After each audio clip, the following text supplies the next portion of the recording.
Kaplan, and on behalf of all of us at the Miami Book Fair, I want to welcome you to the 34th Miami Book Fair.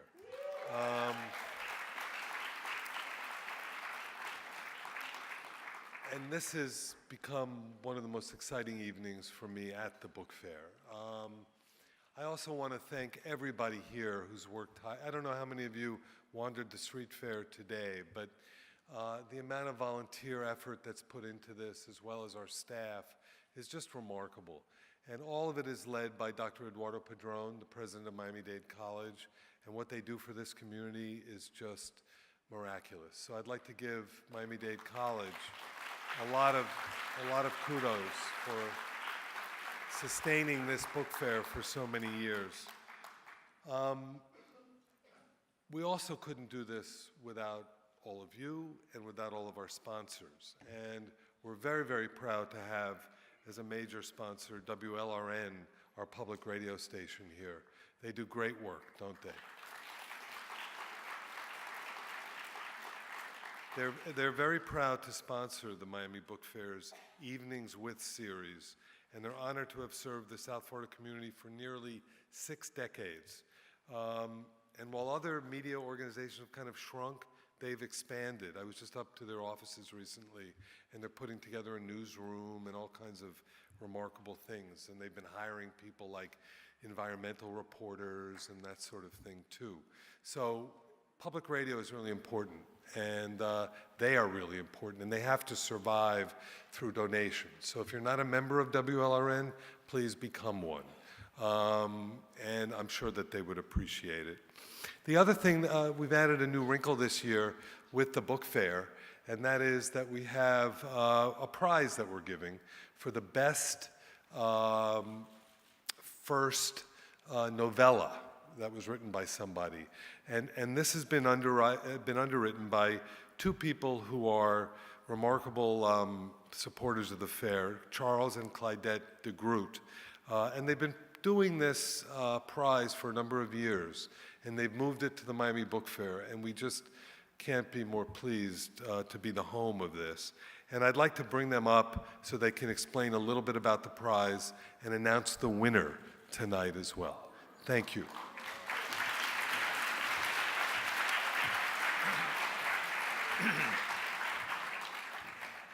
Thank you, Mitchell. And thanks to the wonderful team at the Miami Book Fair for organizing this first of, we hope, many prizes for the unpublished novella. The prize is dedicated to finding new voices. It's open to any authors who have not commercially published a book. And our goal in creating this prize excuse me, is to encourage and support emerging authors so that hopefully one day some of our contest entrants will be up here as National Book Award winners. This is a blinded competition, so the reviewers and the jurors don't know the names, don't know the genders, know nothing about the authors when they read their work. Tonight it's our pleasure to announce the 2 finalists and the winner of the first Miami Fair de Groot Prize. Thank you. So we can have the next slide. We will start with one of the runners-up. We have 2 runners-up and 1 winner. So the first runner-up is a woman called Brandon Boyer White, and she became a runner-up with her work called Dice. Brandon was born and raised in the California desert, where she works as a freelance writer. When we called her to tell her that she was a finalist, here's what she said. She said, "Oh my, I'm deeply touched. To have my novella picked and celebrated by such an amazing prize feels wondrous." And the next runner-up is a woman called Nikki Tulk for her work called Before Rain. Nikki is Australian, currently living in Boulder, Colorado, where she teaches, writes, and is creating experimental theater. When she found out she was a finalist, she said, and I think most writers can relate to this, she said, "This news is such an injection of hope and encouragement to keep going, to continue working hard, and to believe in the stories I feel compelled to tell." And we're delighted to announce this year's winner, and she's also delighted to be this year's winner. This year's winner is Marcy Vogel. Her winning novella, Death and Other Holidays, will be published over the next year by Melville House. Marcy is from California. She's a writer whose poetry, prose, and translations have appeared in a number of literary journals. She said when she found out she was the winner, "I'm over the moon to know that Death and Other Holidays will finally spiral out into the world because of this prize." So these three winners will all be coming to the Miami Book Fair next year, and they will all be reading from their work. So you all have a chance to meet them. All the details about the prize are on the Miami Book Fair website, and we encourage anybody who has one of those stories they want to tell that might look like a novella to consider submitting. So thank you very much.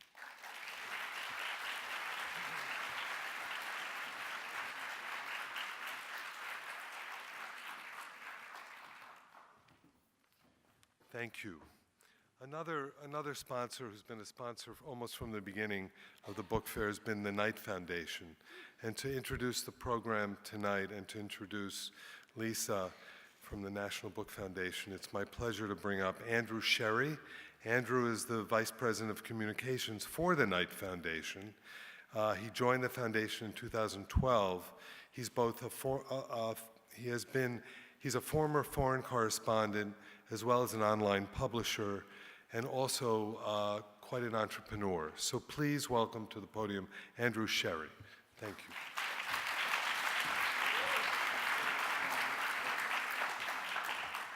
Hi, thank you very much. Yes, I'm here to welcome you to this evening with the National Book Award winners and finalists on behalf of the Knight Foundation. Now, everyone here is a book lover, so no one's going to question why a foundation whose roots are deep in daily journalism is so avid about supporting the Miami Book Fair year after year.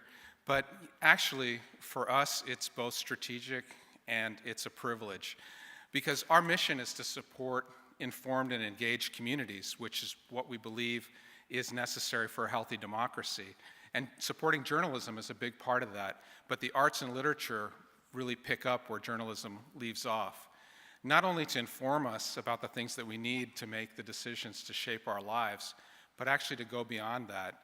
I mean, what else but a book can actually take you into the heart and mind of another person and find that empathy that we all need to be successful in our communities.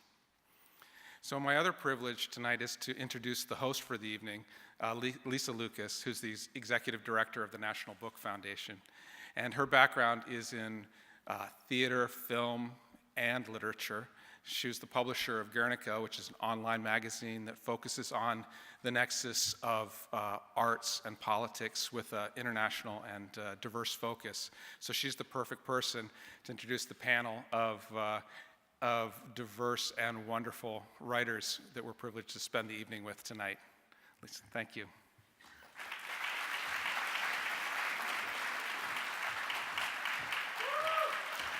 Hello. How are you guys doing? All right, so welcome. I'm Lisa Lucas. I'm the director of the National Book Foundation. And I'm going to read some of my remarks off of my phone. I have like a lot of different things happening here because we have 22 different longlisters, finalists, and winners of the National Book Award here. It requires some putting together. But we're thrilled to be here. This is an extraordinary gathering every year where every single one of our longlisters who become finalists, some of them, who become winners, some of them, are invited here to Miami the day that they find out that we have the long list to come and present for all of you. And that, to us, really speaks to what the National Book Foundation is trying to do every year, which is to say, not that we're looking for a winner, we want one book. We want one collection of poetry. We want one book for young people. We want one novel or collection of short stories. What we're looking for is a way to identify work that we think is extraordinary.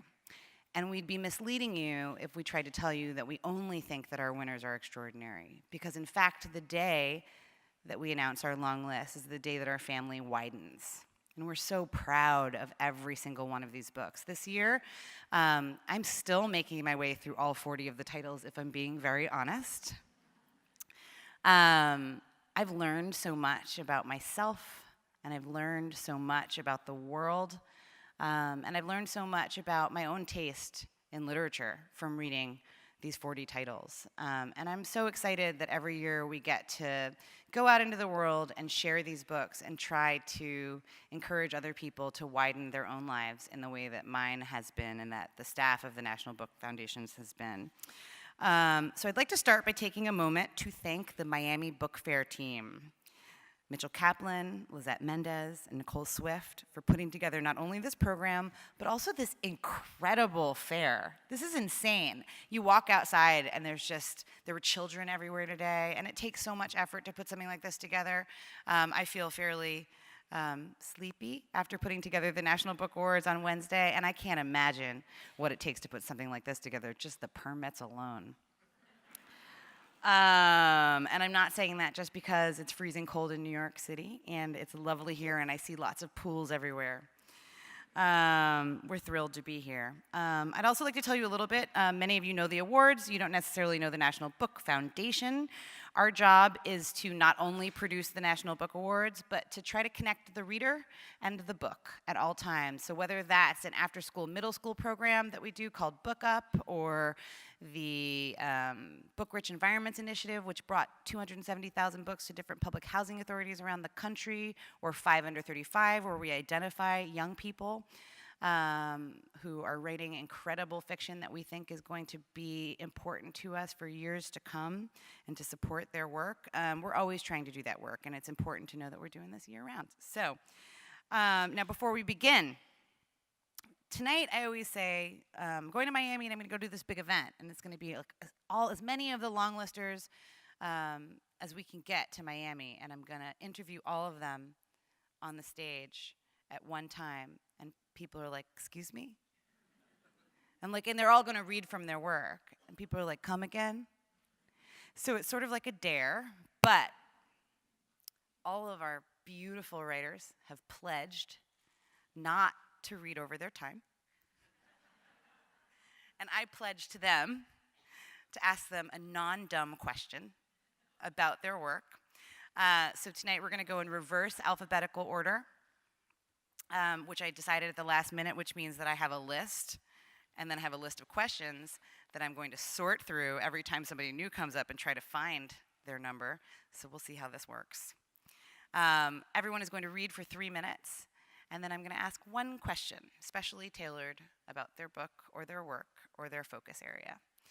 So before we start, can I have a round of applause for all 22 of our long listers, finalists, and winners? Every single one of them is extraordinary.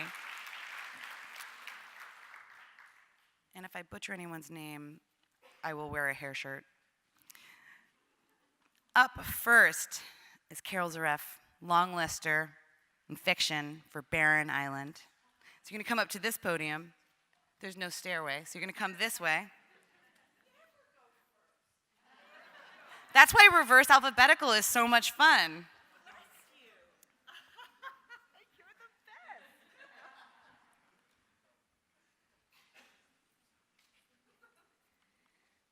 I'll read less than 3 minutes, just out of gratitude.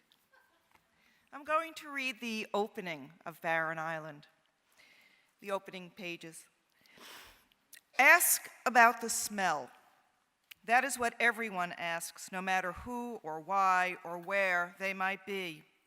It is the detail they want most when they hear about the horses and dogs and pigs that filled the barges, about the wake of stench when the meat markets closed for the day and the surgeries closed for the morning, and the rest of New York paused in coffee shops and automats, in lunchrooms and kitchens and union halls, on curbsides and it cleared away corners of the cutting tables, in the garment factories on 39th Street, to eat sandwiches made from animal parts, the ones that would not be burned that day on Barren Shoal. Cow bone, pig bone, sheep bone, horse bone, chicken bone, turkey bone, dog bone, cat bone, maggot-covered cow skins, postulated hog snouts, ulcerated sheep hides, abscessed horse heads, festering dog tails, cat jaws. Wet smells settled in the creases of human skin, rose like the cruel heat across the harbor, lingered on the silent curls of factory smoke. They were smells one could touch, a gummy scrim over every breathing hour. Fleas, flies, snakes, worms, beetles, lice, mites, ticks, mold, mildew, and fungus gorged on the smells that not even the furnaces on Barren Shoal burned away. My parents came to Barren Shoal in 1914, after who knows how many days on Ellis Island and 6 weeks of exhausted, listless sleep on the benevolent floor of Aunt Sarah and Uncle David's one-bedroom apartment in Borough Park. My cousin, Flat Sammy, born 8 months earlier, wailed every hour of one of those weeks, a protest against the mean circumstances of his life.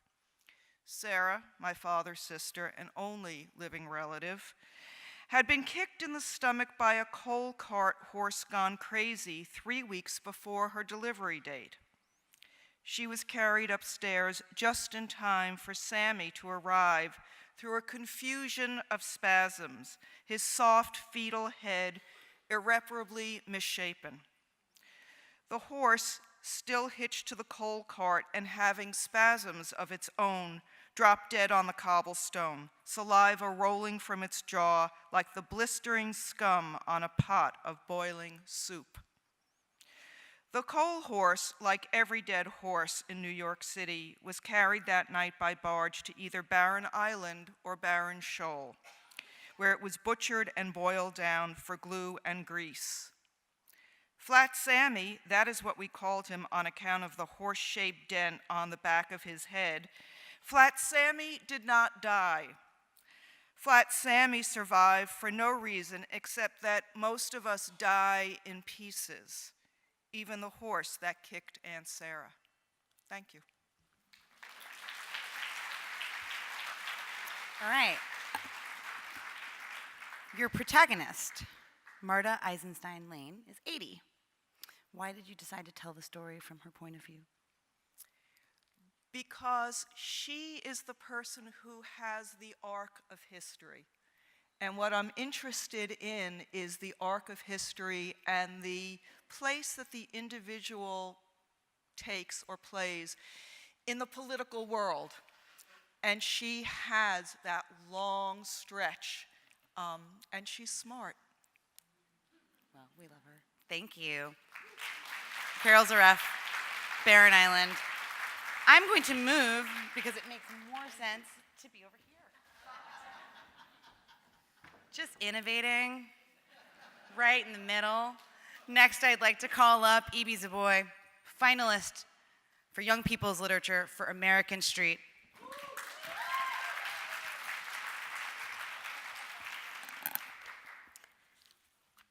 I'll be reading from the opening pages of American Street.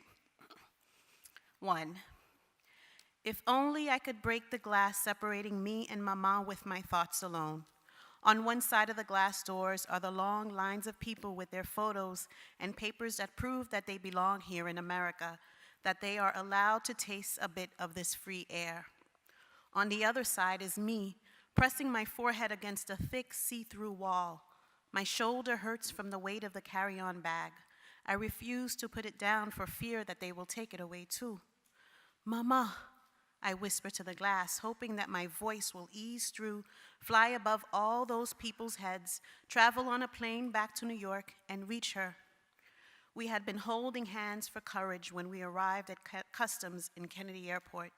Mama had carried all our important documents in a big yellow envelope tucked into her large purse, our passports, her visa, and the papers to prove that we are who we say we are, that we are from the city of Port-au-Prince, that I am an American citizen by birth and I left for good when I was only an infant, that we own a little house in the neighborhood of Delma, and that Mama has a business selling brand name Pepe, second-hand American clothes. All these things to prove that we are only visiting relatives and plan to return home to Haiti. But how could they have read our minds? How could they have known that my mother's big sister in Detroit had been sending us money to leave Haiti forever? How could they have known that we didn't plan to go back? Miss Valerie Toussaint, I need you to come with me, the man had said. His voice was like the pebbled streets in Delma, rough and unsteady, as they pulled Mama's hand from mine, as they motioned for me to continue through the line, with Mama's desperate pleas trailing behind me. Allez, Fabiola, go, don't worry, I will meet you there. And as I got on the connecting flight from New York to Detroit, but too much has happened for me to cry now. On the plane ride leaving Port-au-Prince for JFK, I had curled into my mother, and together we looked out the window. Up high in the sky, all the problems we had left behind seemed so tiny, as if I could pick them up one by one and fling them out of the universe. On the flight to Detroit, I am alone. I look down at America, its vastness resembling a huge mountain. I felt as if I was just a pebble in the valley. My mother will be on the next plane, I tell myself over and over again, just like when she sends me ahead on my own by foot or by tap-tap or by motor taxi. I tell myself that this won't be any different. Here in Detroit Metro Airport, there are no long lines to show papers and proof to uniformed people. I ease into America's free air like a tourist returning home. With every step I take out of the terminal, I look back and up and around as if my mother will appear from out of nowhere. I search her face in the crowd of new arrivals rushing past me, some with their eyes as weary as mine, others tracking every too bright light, every movement of each person around them, peering into every corner of this too big place. But none of them is Mama. I spot a lady official who is wearing the same uniform as the ones who took my mother away. I take several long steps toward her, dragging the carry-on behind me. My shoulder is sore. Excuse me, miss. I am looking for Valerie Toussaint, coming from New York, I say with my very best English. I'm sorry, young lady, I have no idea who that is. And there isn't another flight coming in from New York into Detroit till the morning. If you're waiting for someone to pick you up, follow the signs that read baggage claim, she says, and starts to walk away. I shake my head. Valerie Toussaint in New York, I say. They took her. They say she can't come to the United States. You had someone with you in New York? She asks. I nod. Is she being detained? I stare and blink and shake my head. I search my brain for this word, trying to find a Creole word for it, or a French one. Détenir, to hold back, to keep from moving. Thank you. Thank you. So your question, Evie, is that you immigrated to the U.S. from Haiti at a much younger age than Fabiola. Are there any personal memories that you have infused into your characters? Absolutely. When I came from, I was 4, like you said, and I immigrated from Port-au-Prince to a neighborhood in Brooklyn, New York called Bushwick. And at the time, Bushwick was considered a war zone or resembling a war zone because of all the burnt out buildings and dilapidated and boarded up buildings. And this was at the beginning of the crack epidemic. And there was some violence. My mother was mugged. And this was, unfortunately, the only neighborhood that my mother could afford at the time. So I was just pulling from the idea of coming from what the media describes as the poorest country in the Western Hemisphere to coming to one of the poorest cities in the country. So Bushwick is not the same anymore because of gentrification. But just researching and studying Detroit, I realized that Detroit is very much like how New York used to be in the late 70s and early 80s. Thank you. You so much.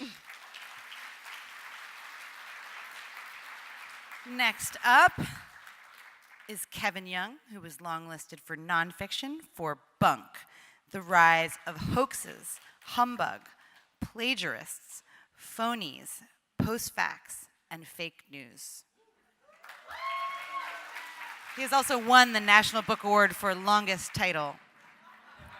Yes. So I'm going to read from Bunk. On or about December 1910, human character changed, Virginia Woolf would declare. Woolf would not only help bring about modernism, but dare to give it a start date. Instead of December, Woolf could have well dated the start of the modern era to earlier in the same year, and the celebrated dreadnought hoax that took place on 7 February 1910. Donning fake beards, blackface, and turbans, Woolf and 3 other soon-to-be members of the eventual Bloomsbury group, including her brother, Adrian Stephen, impersonated the Emperor of Abyssinia and his suite.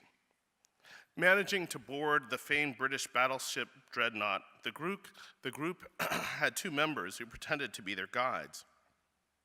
As the leader of the half-dozen hoaxers wrote in a letter that only came to light 100 years later, "I was so amused at being just myself in a tall hat. I had no disguise whatever and talked in an ordinary friendly way to everyone. The others talked nonsense. We had all learned some Swahili. I said they were jolly savages, but I didn't understand much of what they said. A rum lingo they speak," one of the junior officers grumbled under his breath. But the ship's naval officers, who happened to include a cousin of the woman still named Virginia Stephan, failed to recognize the blackface troupe as anything but genuine. The crew toured the retinue around, welcoming them with a red carpet and sending them on their way in a carriage, with luck just before their beards fell off. Soon after, the story of the hoax broke with much embarrassment to the proud British Navy, with threats, including of caning, issued by embarrassed officers, including the cousin. Most of who learned of it later, however, including the captain, thought it a fine prank. Woolf and her husband Leonard later published her brother's account, The Dreadnought Hoax, at their Hogarth Press in 1936. Having originally posed as an interpreter, Adrian now offered further interpolation. By the time we reached the Dreadnought, the expedition had become, for me at any rate, almost an affair of every day. It was hardly a question any longer of hoax. We were almost acting the truth. Why did these future members of the modernist movement darken their skin, speak gibberish fluently, pretending it was Swahili, and board the primary guardian of the British fleet? Why show up at His Majesty's ship, the very symbol of empire, masquerading as black, or at least blackened, and in the case of the future Virginia Woolf, male? Even as a burlesque, the Dreadnought hoax enacts a truth, not just about how those they fooled, but also about the hoaxes themselves.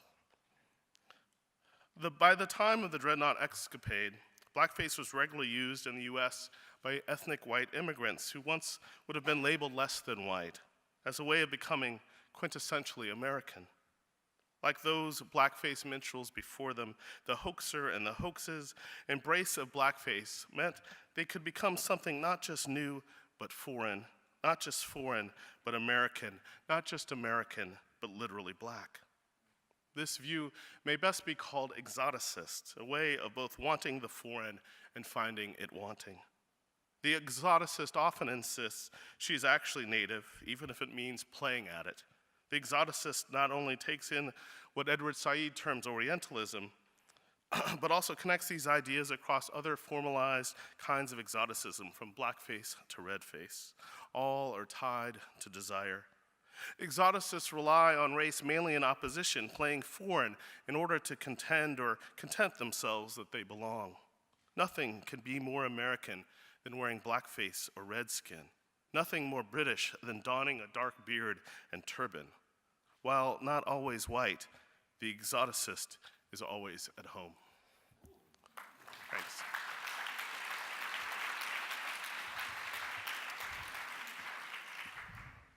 Why did you choose to write about the hoax? She gave me, that was a good one. I was worried. I don't know, I was really interested in fakery. I had written about it in my last book, The Gray Album, about sort of some of these issues. But to think about sort of the bad side of lying and the ways that it hurts us. And I also happen to have worked with a hoaxer, a guy who came in one day and said he had cancer. We were 19 or so working together, and he shaved his head. Clearly, because he was bald like 2 days later. But we didn't realize it till later, or at least I didn't, when he hoaxed a lot of universities and magazines and went on to become a hoaxer. So I sort of had this double whammy that, I think we're all kind of attracted to con men in some ways, but once you come up close to them, it's a little much. What is humbug? Humbug is, I think, the 19th century word for sort of BS, but also I think for Barnum, who was called the Prince of Humbug, it was very much something that's more entertaining than we think of a hoax now. He would show things that we would, like a mermaid, and you'd go in and see it, and it would be like a monkey sewed to a fish's tail. And you were supposed to be, I think, both shocked and then also kind of felt fooled, but also say, well, how could I be so foolish?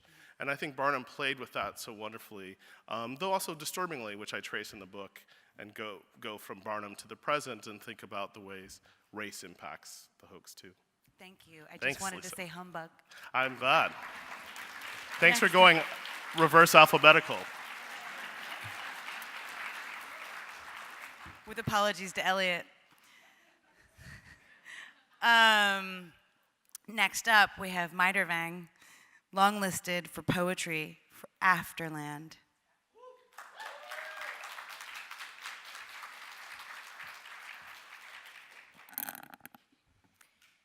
Hi, everyone. I'm going to be reading a poem from Afterland.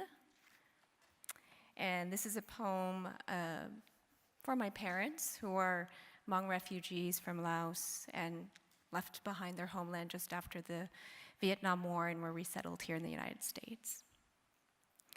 Dear exile,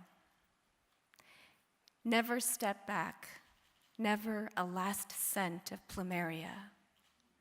When my parents left, you knew it was for good. It's a herd of horses never to reclaim their steps. You became a moth hanging down from the sun. Old river calling to my mother kept spilling out of her lungs. Ridgeline vista closed into the locket of their gaze. It's the Siberian crane forbidden to fly back after winter.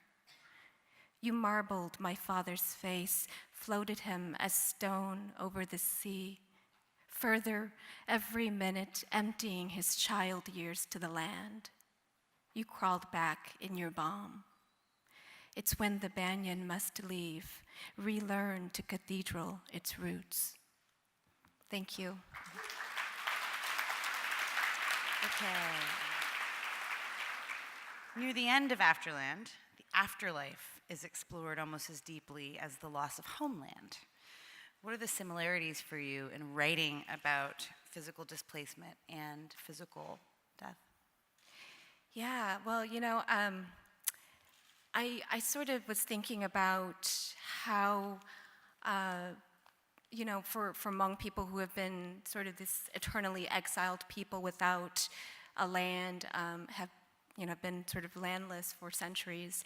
I've thought about whether or not, when you finally pass into this other life, do you finally find a homeland? Is the homeland the afterlife? Is that the ultimate homeland? And I think I was thinking about those questions as I was writing Afterland. I don't know that I ever came up with the answer, but in my culture, Hmong people really revere the afterlife. They really revere so much of this life is about preparing for that next life, and so someone who grew up in a family that continued to practice shamanism and resisted the intrusion of Christianity, it just was natural for it to sink into my work. So, very much so, the connections. Yeah, thank you for that question. Much.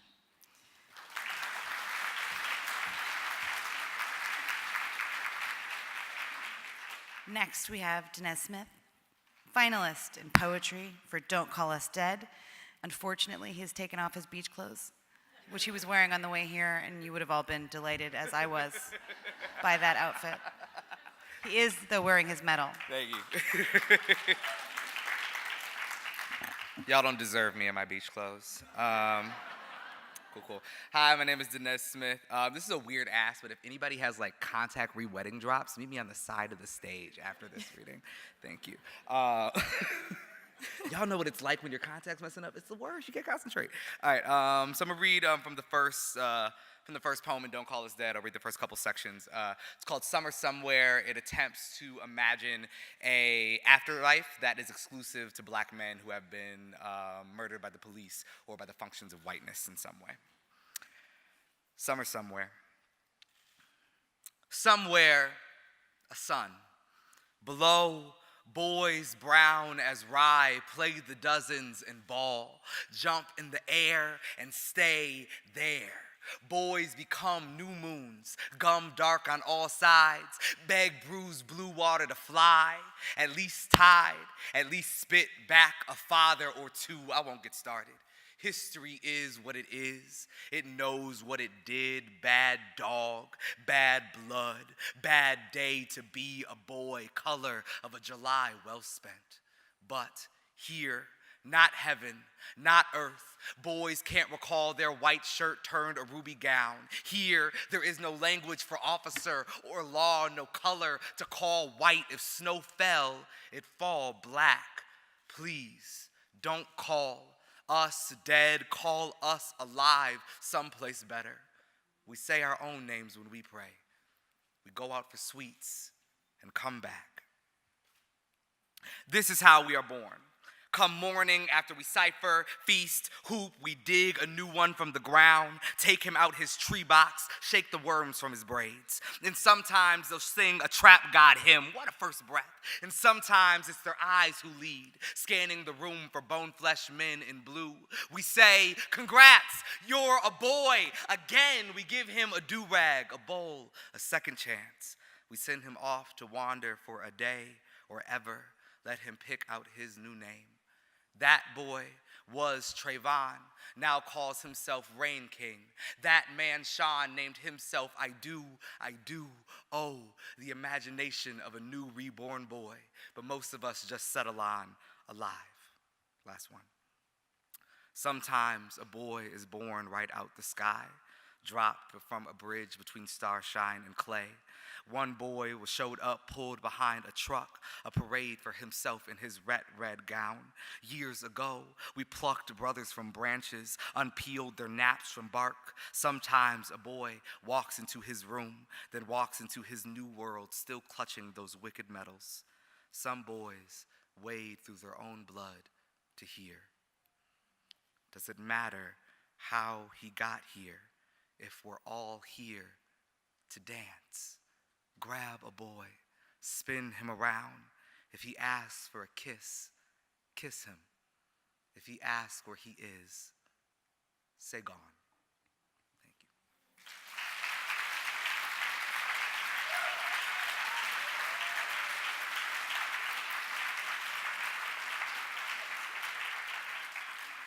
you. You have described yourself as a formalist. Yes. How has playing with structure and formalism taught you about yourself, and how does it teach the reader about what you want to tell them? Oh, wow, that's a good question. So what form has really done for me, form, I think, for a lot of poets is like sort of our resistance training. You know, LeBron James doesn't just show up and play basketball. He also runs on the treadmill and does weights and stuff like that. So I think of form as that kind of training for poets. And form, what I find in form is that it takes me past the limits of myself.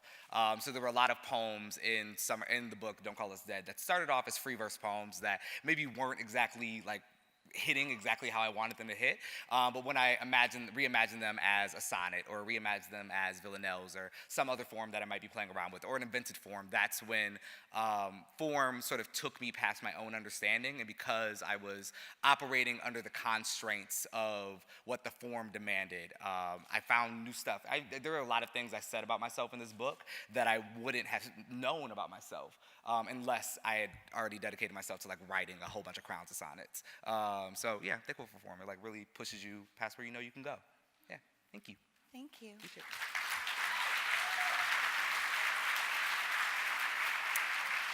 it. Next up is Margaret Wilkerson Sexton, long-listed in fiction for A Kind of Freedom.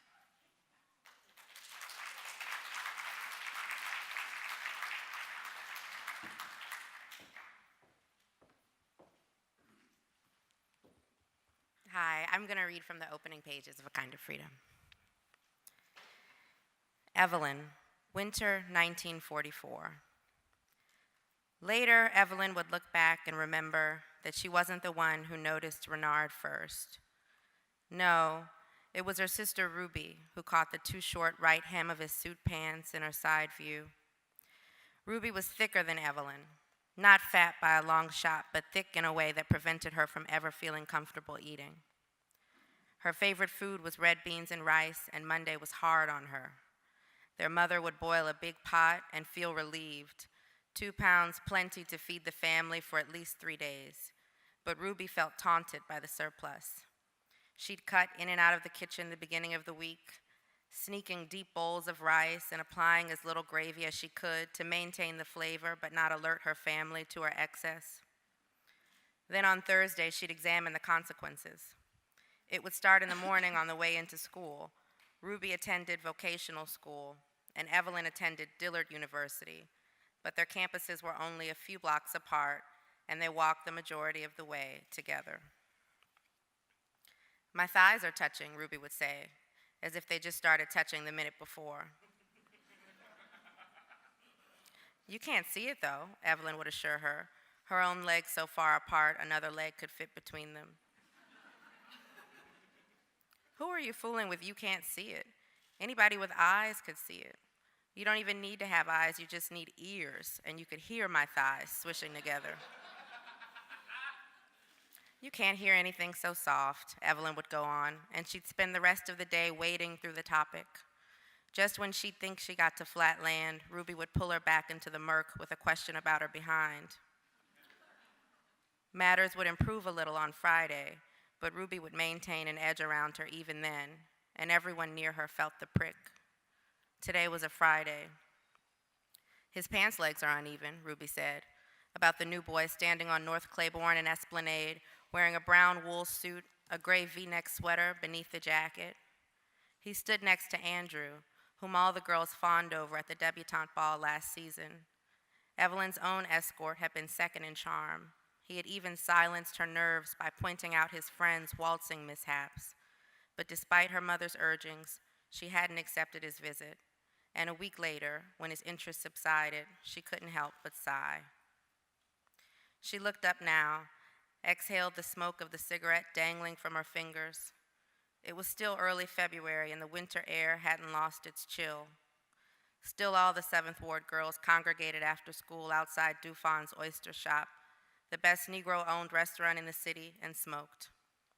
Evelyn had come to relish the anticipation of the first slight inhale. She was a lady, and the long release afterward.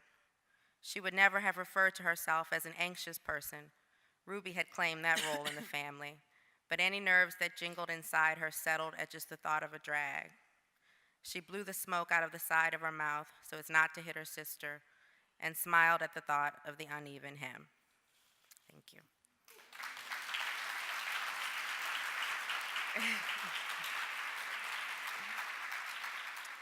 Okay, so in A Kind of Freedom, you depict 3 generations of African Americans living in New Orleans. What did you learn in looking at those 3 generations, and what do you want us to learn?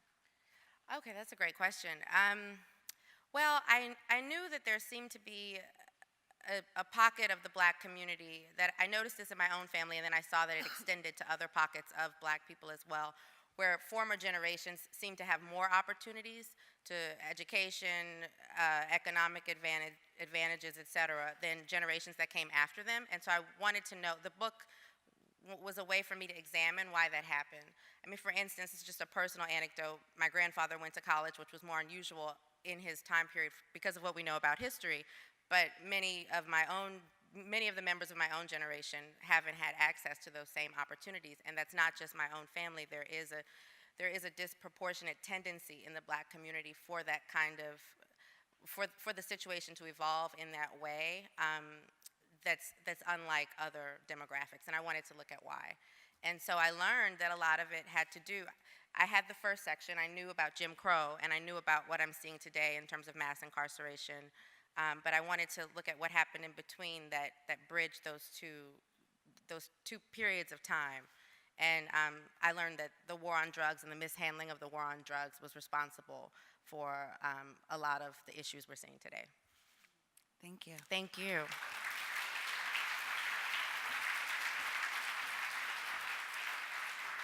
Next up, we have Shane McCrae, finalist in poetry for In the Language of My Captors.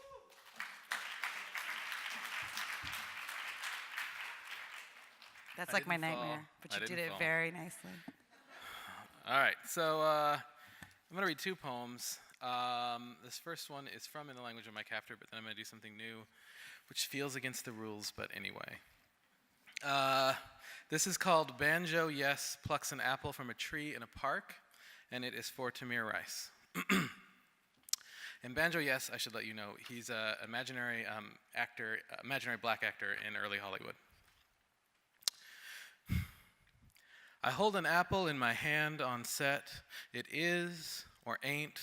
An apple ain't a real apple depending on, am I in the shot or am I watching with the crew? A real apple don't taste no sweeter than a movie apple. It ain't crisper, but it's some better. A nigger eats an apple in a movie. It ain't no apple, it's a big, fat watermelon man. It's fried chicken, it's all that bullshit. A nigger eats, but he ain't eating. No nigger in no movie ever got hungry and ate, and it was just him eating. No nigger tells the story of himself. Man, even if I hate a nigger, whatever he does, I do. I ask myself, before I do anything, it don't matter what it is, who's watching me, and what they're gonna think they see. I waste my mind trying to read white folks' minds. I'll tell you what an apple is. It's death. It's my child dead. And this is from my new manuscript. It's called The Gilded Auction Block. There's a lot of poems about Trump in it. And this is called Guns Will Be Guns. It begins with an epigraph from something that Trump said about a week ago. I can only say this. If the man who shot the Sutherland Springs shooter didn't have a gun, instead of having 26 dead, you would have had hundreds more dead. So that's the way I feel about it. Gun control is not going to help. America, the guns themselves, if you try to control them, boy, watch out, the guns themselves will start killing. America, they're very sensitive. America, boy, I'm telling you, they just want to be held, all right, that's all they want. America, who's it gonna hurt, really? You might enjoy it if you let yourself. America, I wish it wasn't true, and I don't want to have to say it, but I do. Boy, I could say a lot of nasty things, but I'm gonna be nice. America, sometimes you have to just lie back and close your eyes. Lie back and close your eyes.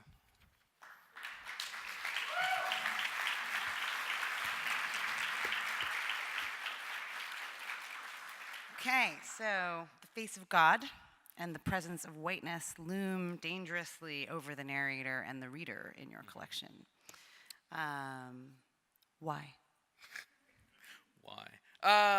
Well, I mean, there are a couple of reasons, I suppose. If I weren't a professor, if my church would have me, I'd want to be a priest. That's one. But the other is I still do, when I think about God, kind of imagine an old white guy with long white hair, which I can't shake because I don't think God has a gender or anything weird like that. I don't think God is anything like a person, but I can't get that image out of my head. And so I guess the idea is that even in this thing that I think gives life, in this thing that I love, there is still this oppression that somehow comes from outside it and overtakes it, even though the thing is presumably bigger than the oppressive thing. So I guess maybe that's it. Thank you. Thank you.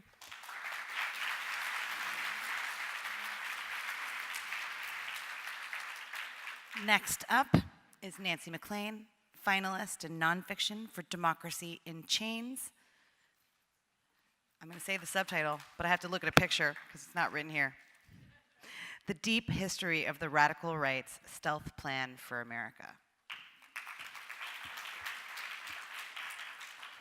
Good evening. I'm going to read from the opening of Democracy in Chains. As 1956 drew to a close, Colgate Whitehead Darden Jr., the president of the University of Virginia, feared for the future of his beloved state. The previous year, the U.S. Supreme Court had issued its second Brown versus Board of Education ruling, calling for the dismantling of segregation in public schools with all deliberate speed. In Virginia, outraged state officials responded with legislation to force the closure of any local school that planned to comply. Darden, who earlier in his career had been the governor, could barely stand to contemplate the damage such a rash move would inflict. Even the name of this plan, Massive Resistance, made his gentlemanly Virginia sound like Mississippi. On his desk was a proposal written by the man he had recently appointed the chair of the economics department at the university. 37-year-old James McGill Buchanan liked to call himself a Tennessee country boy, but Darden knew better. No less a figure than Milton Friedman had extolled Buchanan's potential. As Darden reviewed the document, he might have wondered if the newly hired economists had read his mind. For without mentioning the crisis at hand, Buchanan's proposal put in writing what Darden was thinking. Virginia needed to find a better way to deal with the incursion on states' rights represented by Brown. Find the resources, Buchanan proposed to Darden, for me to create a new center on the campus of the University of Virginia, and I will use this center to create a new school of political economy and social philosophy. It would be an academic center, rigorously so, but one with a quiet political agenda, to defeat what he called the perverted form of liberalism that sought to destroy their way of life, a social order, as he described it, built on individual liberty, a term with its own coded meaning that Darden understood. The center, Buchanan promised, would train a new line of thinkers in how to argue against those seeking to impose what he called an increasing role of government in economic and social life. He would win this war, and he would do it with ideas. Some may argue that while Darden fulfilled his part, he found the money to establish this center, he never got much in return. Buchanan's team had no discernible success in decreasing the federal government's pressure on the South all the way through the 1960s and 1970s. But take a longer view. Follow the story forward to the second decade of the 21st century, and a different picture emerges, one that is both a testament to Buchanan's intellectual powers and at the same time, the utterly chilling story of the ideological origins of the single most powerful and least understood threat to democracy today, the attempt by the billionaire-backed radical right to undo democratic governance.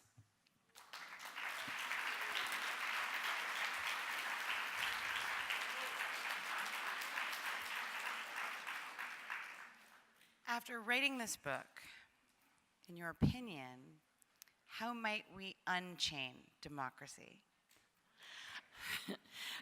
Fabulous question, and I'm hearing it from many audiences. I believe that we have unfortunately both allowed inequality to develop in our society to such an extent that it is far beyond what most Americans imagine, and polls have shown that.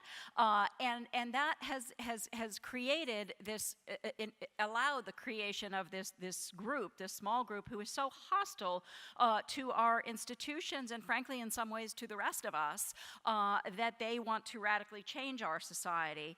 What I learned most from my research is that this small minority that is so hostile to democracy and in many ways to their fellow citizens, they're doing what they're doing in the way that they're doing it because they're afraid of a latent majority of people who, if informed and activated, would be able to save our democracy from what is happening now. And I do believe as a historian, the only way that work will be successful is if we have a renewal of our democracy on the scale that we had in the 1860s when we faced another terribly anti-democratic threat, and in the 1930s when we faced another terribly anti-democratic threat, and we were able to surmount those by bringing into the political process people and views that had not found a place before. So I think that's what it's going to take, but I do believe it's an all-hands-on-deck moment. What's going to happen in the next few years, I believe, is going to determine our society for the next several generations, and I say that as a historian. Thanks. Thank you for your answer and for the night terrors that I've been experiencing since I finished reading Democracy in Chains. Next up, Carmen Maria Machado, finalist in fiction for Her Body and Other Parties.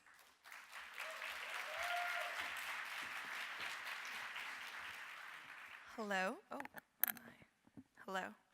I'm going to be reading from the beginning of Her Body and Other Parties' first story, which is called The Husband's Stitch. If you read this story out loud, please use the following voices. Me, as a child, high-pitched, forgettable, as a woman, the same. The boy who will grow into a man and be my spouse, robust with serendipity. My father, kind, booming, like your father, or the man you wish was your father. My son, as a small child, gentle, sounding with the faintest of lisps, as a man like my husband, all other women interchangeable with my own. In the beginning, I know I want him before he does. This isn't how things are done, but this is how I am going to do them. I am at a neighbor's party with my parents, and I am 17. I drink half a glass of white wine in the kitchen with the neighbor's teenage daughter. My father doesn't notice. Everything is soft, like a fresh oil painting. The boy is not facing me. I see the muscles of his neck and upper back, how he fairly strains out of his button-down shirts like a day laborer dressed up for a dance, and I run slick. And it isn't that I don't have choices. I am beautiful. I have a pretty mouth. I have breasts that heave out of my dresses in a way that seems innocent and perverse at the same time. I am a good girl from a good family, but he is a little craggy in that way men sometimes are, and he seems like he could want the same thing. I once heard a story about a girl who requested something so vile from her paramour that he told her family and they had her hauled off to a sanitarium. I don't know what deviant pleasure she asked for, though I desperately wish I did. What magical thing could you want so badly they take you away from the known world for wanting it? The boy notices me. He seems sweet, flustered. He says, hello. He asks my name. I have always wanted to choose my moment, and this is the moment I choose. On the deck, I kiss him. He kisses me back, gently at first, but then harder, and even pushes open my mouth a little with his tongue, which surprises me, and I think perhaps him as well. I have imagined a lot of things in the dark, in my bed, beneath the weight of that old quilt, but never this, and I moan. When he pulls away, he seems startled. His eyes dart around for a moment before settling on my throat. What's that? He asks. Oh, this? I touch the ribbon at the back of my neck. It's just my ribbon. I run my fingers halfway around its green and glossy length and bring them to a rest at the tight bow that sits in the front. He reaches out his hand, and I seize it and press it away. You shouldn't touch it, I say. You can't touch it. Before we go back inside, he asks if he can see me again. I tell him I would like that.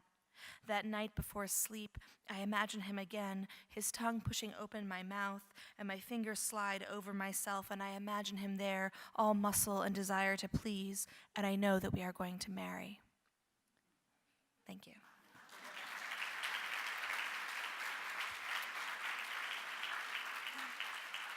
Two-part question. In your formative years, what was your relationship to the fairy tale? And as a writer, what is your relationship to the fairy tale? So as a kid, I was really interested in fairy tales in sort of stages because, like, I like every kid of my generation, I read or I saw like Disney movies of fairy tales, but then I had like a Hans Christian Andersen book, and so I read the original version of The Little Mermaid, which is, if anyone's read it, is like grotesque and horrifying. I mean, it involves her tongue is physically cut out of her mouth when she turns into a human. When she gets legs, like it's like knives are tearing her body apart. I mean, and she dies at the end. Like, it's a really, really dark fairy tale. So I feel like I was just like, whoa. And then as I got a little older, I mean, I've been really interested in fairy tales as an adult, and I've been reading a lot about sort of their purposes. And there's this really fascinating essay by Kate Bernheimer about the form of the fairy tale, and then she talks about how there's this flatness in the fairy tale, which is like psychological flatness, but that flatness permits a depth of response from the reader. And so I was really interested in like that concept and that idea. So yeah, they've definitely sort of tracked me throughout my my writing life. Thank you. Thank you.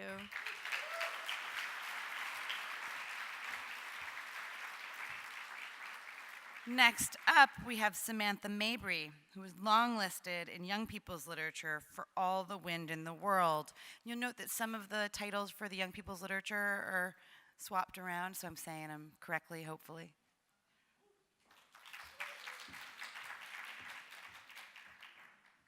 Okay, hello. I'm going to read actually from towards the end of All the Wind in the World. And so to introduce that, it takes place on a ranch in far west Texas called the Real Marvelous.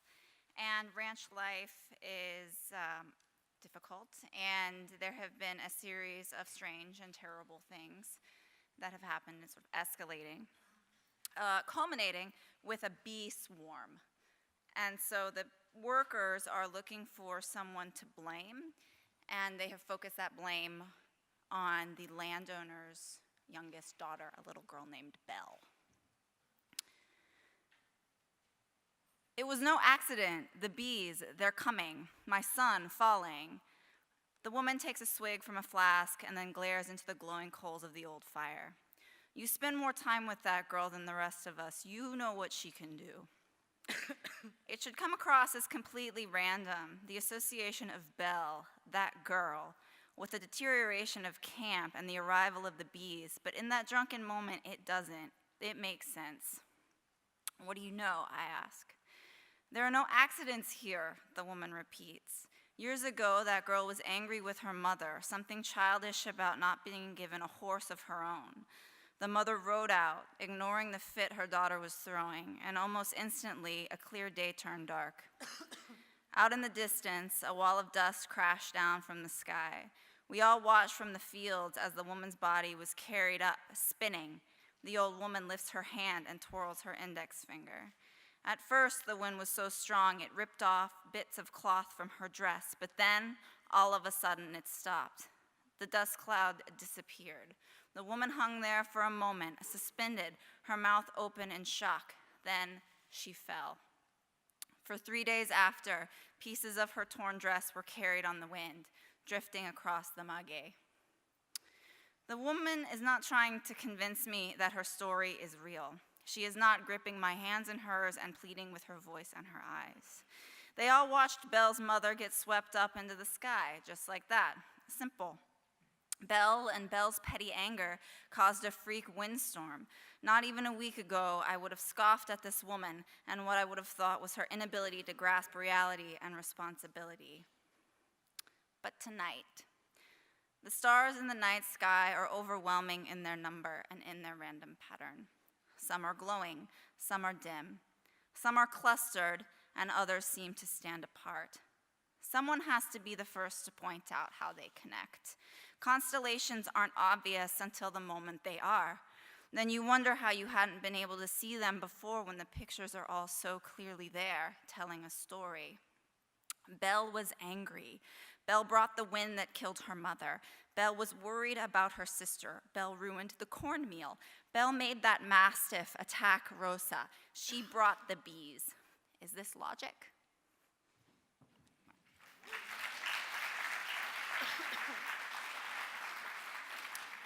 Your writing has been described as magical realism, or perhaps magical realism adjacent.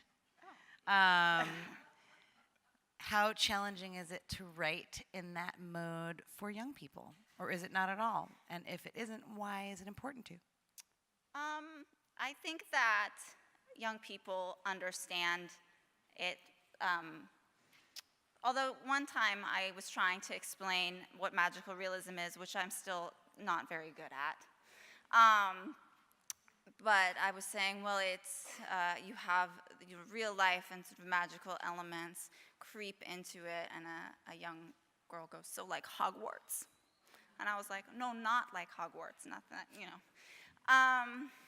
But I think that, you know, if you talk to young people, they sort of understand about sort of magic creeping into real life. And so it is not a huge imaginative leap for them to make.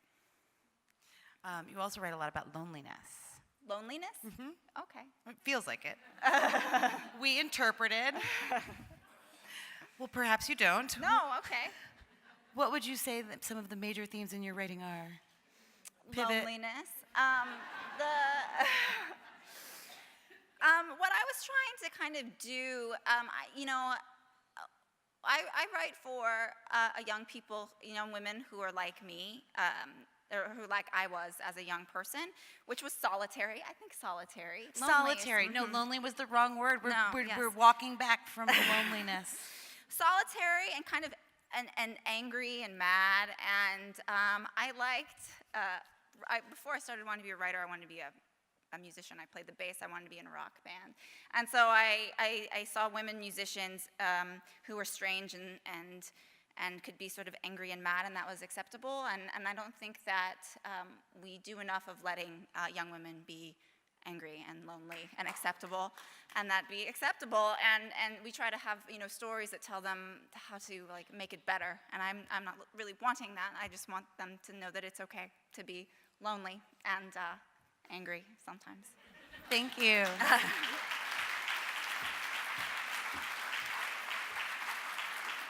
Now is the portion of the evening where I really wish I had worn my New Balances instead of these shoes with a heel on it. Onwards we go. Next up is Min Jin Lee, finalist in fiction, Pachinko. Can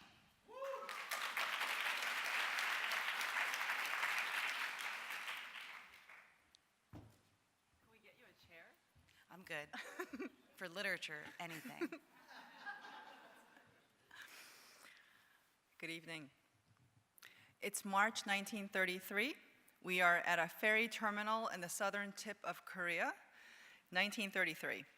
We have three characters in the scene. We have Yangjin, the mother, her daughter Sanja, who is pregnant and now married to Isak. Yangjin, Sanja, Isak. However, Sanja is pregnant with another man's child.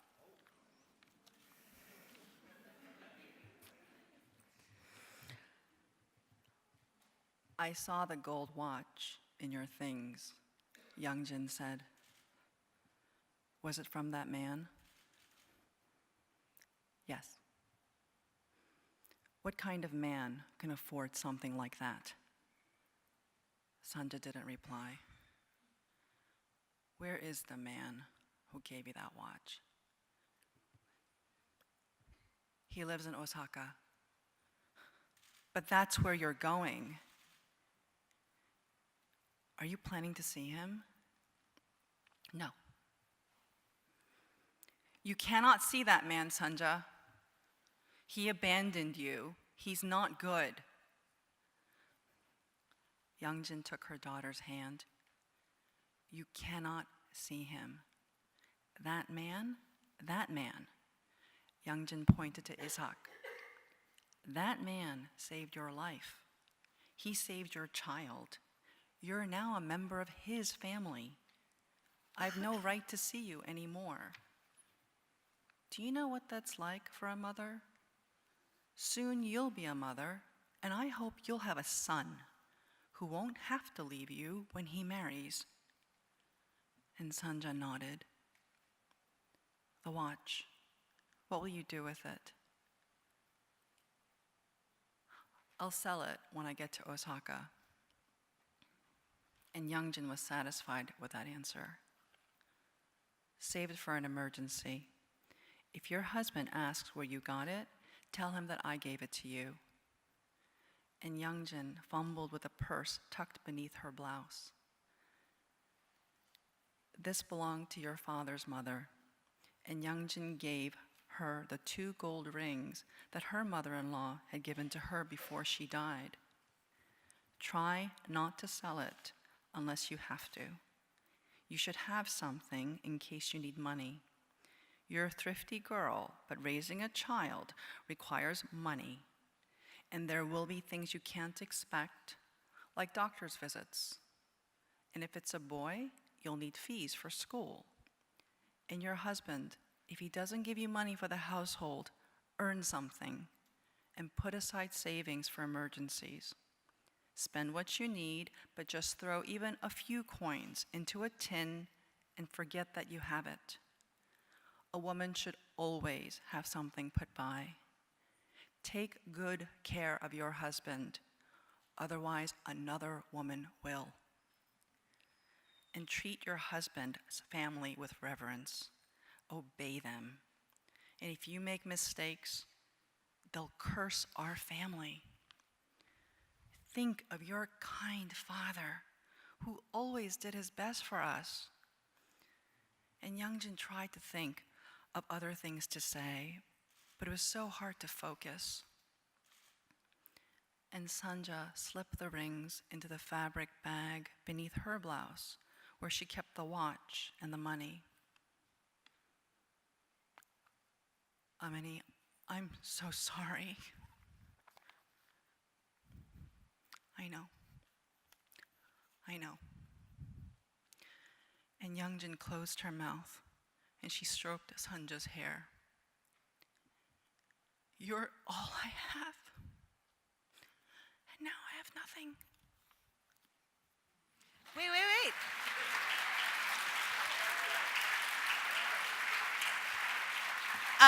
That was our most dramatic reading of a novel. Excellently done, which does not mean that everyone else wasn't excellent. We love everyone the same. So I'm going to ask the same question that I asked someone else before about writing about multiple generations, looking at time. Why was it valuable to look at this big chunk of time? Well, I had no intention of writing a historical novel. I was going to write a novel about 10 years. And then I interviewed all these Korean Japanese women in Japan. And then I realized that I had been kind of sexist and classist, because I realized that the people that I was really interested in, sort of like this Wall Street group of people who were Korean Japanese, who were sort of really successful, they wouldn't have happened without the sort of illiterate class of women who had made all these sacrifices essentially in the 1900s, the very early 1900s. And they had very horrible jobs. Like, they used to raise pigs in their house, and they used to make moonshine, and they would get arrested. And their attitude is pretty much like what this mother tells her daughter, which is, everything must be done for the family, and you cannot have wishes, which is very hard, I think, for Sanja to listen to. And then I realized I can't explain this community without explaining that history of women who made these sacrifices. Thank you very much.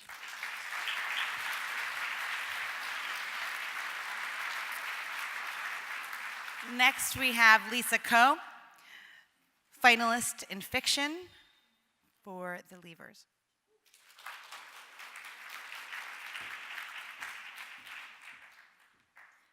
Thanks for being here tonight. I'm going to read from the very beginning of The Leavers. The day before Domingo saw his mother for the last time, she surprised him at school. A navy blue hat sat low on her forehead, scarf around her neck like a big brown snake. "What are you waiting for, kid? It's cold out." He stood in a doorway of PS 33 as she zipped his coat so hard the collar pinched. "Did you get off work early?" It was 4:30, already dark, but she didn't usually leave the nail salon until 6. Deming and his mother walked up Jerome Avenue. In the back of a concrete courtyard, 3 older boys were passing a blunt, coats unzipped, sweet smoke and slow laughter warming the thin February air. "I don't want you to be like that," his mother said. I don't want you to be like me. I didn't even finish 8th grade. What a sweet idea, not finishing 8th grade. Deming could barely finish 5th. His teacher said it was an issue of focus, of not applying himself. Short and blocky, his mother wore loose jeans. Never had he seen her in a dress. And her voice was so loud that when she called his name, dogs would bark and other kids jerked around. There was a restlessness to her, an inability to be still or settled. She jiggled her legs, bounced her knees, cracked her knuckles, twirled her thumbs. She hated being cooped up in the apartment on a sunny day, paced her rooms from wall to wall to wall, a cigarette dangling from her mouth. Who wants to go for a walk? She would say. Her boyfriend Leon would tell her to relax, sit down. Sit down? We've been sitting all day. Deming couldn't say no to her, and they'd go out, no family but each other. He would have her to himself, an ambling walk in the park or along the river, making up stories about who lived in the apartments they saw from the outside. A family named Smith, 5 kids, father dead, mother addicted to bagels. He speculated the day they went to the Upper East Side. To bagels? His mother said. What flavor bagel? Everything bagels, Deming said, which made her giggle harder until they were both bent over on Madison Avenue, laughing so hard no sounds were coming out, and his stomach hurt, but he couldn't stop laughing. Old white people giving them stink eye for stopping in the middle of the sidewalk. Deming and his mother loved everything bagels, the sheer balls of it, the New York audacity that a bagel could proclaim to be everything, even if it was only topped with sesame seeds and poppy seeds and salt. A bus lumbered past, spraying slush. The walk sign flashed on. You know what I did today? His mother said. One lady, she had a callus the size of your nose on her heel. I had to scrape all that dead skin off. It took forever, and her tip was shit. You'll never do that if you're careful. He dreaded this familiar refrain. His mother could curse, but the one time he'd let motherfucker bounce out in front of her, loving the way the syllables got meatball-y in his mouth. She had slapped his arm and said he was better than that. Now, he silently said the word to himself as he walked, 1 syllable per footstep. Did you think that when I was growing up, a small girl your age, I thought, hey, one day I'm going to come all the way to New York so I could pick Gao Gao out of a stranger's toe? That was not my plan. Always be prepared, she liked to say. Never rely on anyone else to give you things you could get yourself. She despised laziness, softness, people who were weak. She had few friends, but was true to the one she had. She could hold a fierce grudge, would walk an extra 3 blocks to another grocery store because 2 years ago, the cashier at the one around the corner had smirked at her lousy English. It was lousy, Deming agreed. Thanks.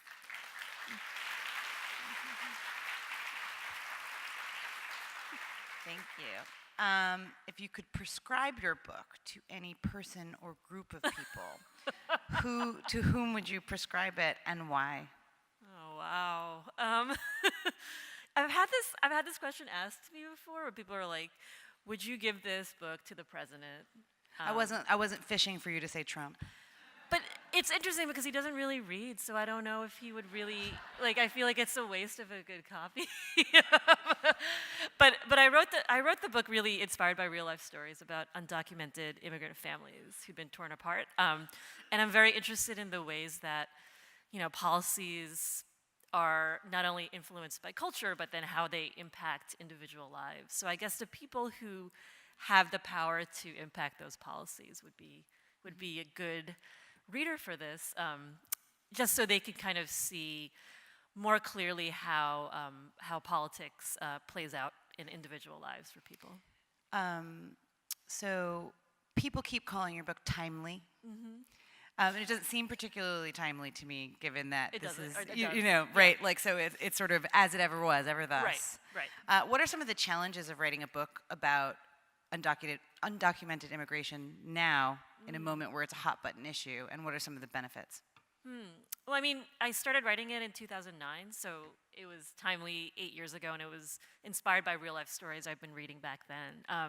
So it's interesting because the conversation around timeliness sort of comes from a place of not realizing that these stories have been happening for a very long time, and they're a little more front and center in the news right now because of this administration, but they're definitely not something that's new. All right, thank you. Thank you.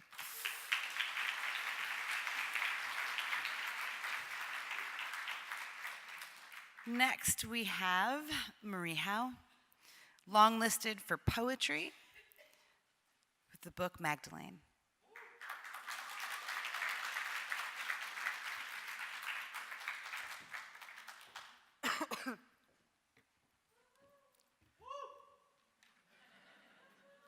That's my daughter.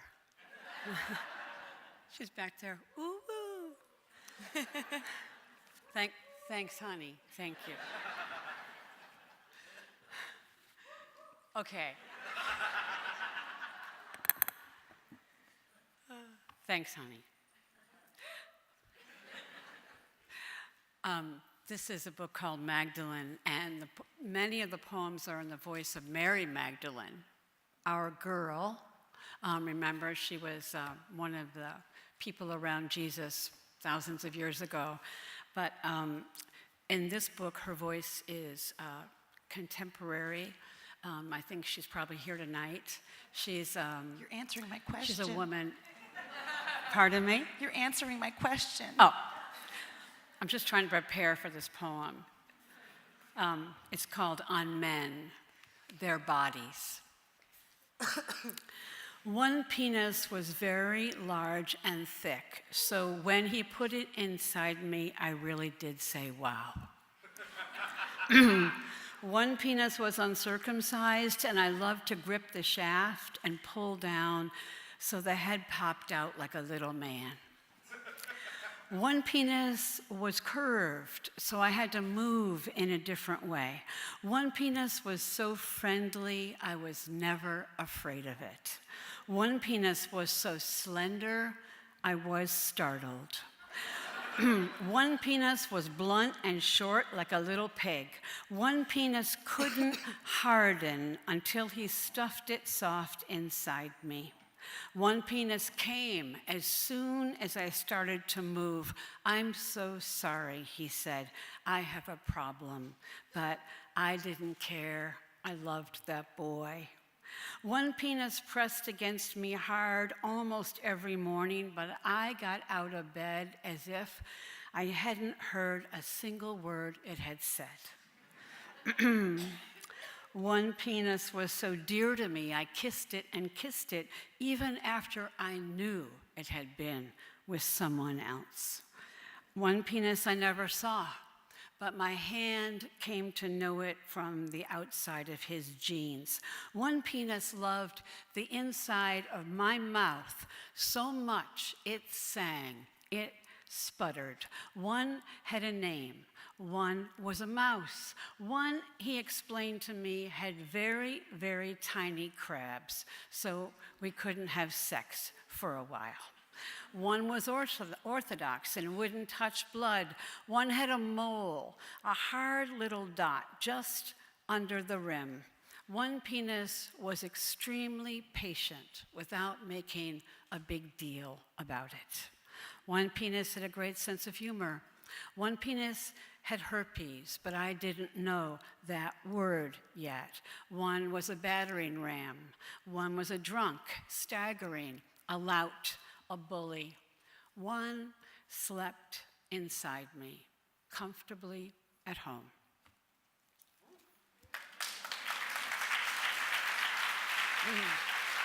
I could listen to you read poetry all day long.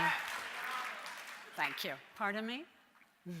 So, my question is, why did you feel like you wanted to modernize Mary Magdalene's voice? And what does it do for us as readers? Well, anyone who's grown up in the Western tradition knows that Mary Magdalene formed one side of a terrible split. She was the whore, the repentant whore, and Mary the Virgin was the other side. Women have suffered from that split for centuries. Men have too, but we're talking about women now, right?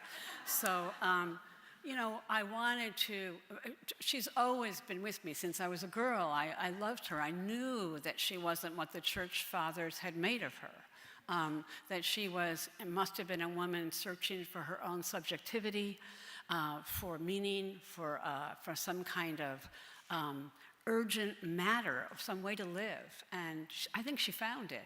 But she lives on, and she lives now. And in trying writing this book, or letting this book write me, I felt as if that terrible split was an attempt to try and heal it. Thank you. Thank you.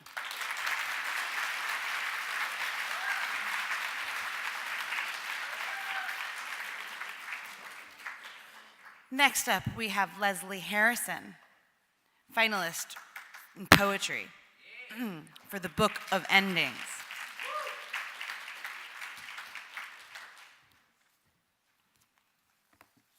How are your feet doing? I'm hanging in there. All right. Thank you all for coming and listening to us during this really magical week. I'm going to read one poem. It's called Charm for a Spring Storm. I was very interested in Old English metrical charms, which were little spells and things that people did to cure things like water elf disease. I don't know what water elf disease is. Charm for a spring storm. I am tamping down the earth. I am patting it back with the flat side of a blade. I am burying you with all the other dead, because hydrangeas, because lilacs, and tiny cinquefoil stars. And when you call, and when you say you want to meet, and I say yes, but suddenly the snow prevents your arrival, I simply dig another hole, though the ground is unwilling, though the ground is cold and indifferent. And when you called, I was busy. I was combing my hair there in the garden. I was inventorying the bones, saying sacrum, saying iliac crest, saying sternal notch. I was watching. I was waiting for the moon to turn my hair even more silver. I never thought I'd get this old, and now nothing I own has ever smelled of you. I was in the garden, and it was snowing, and the whole world was on fire. It was spring.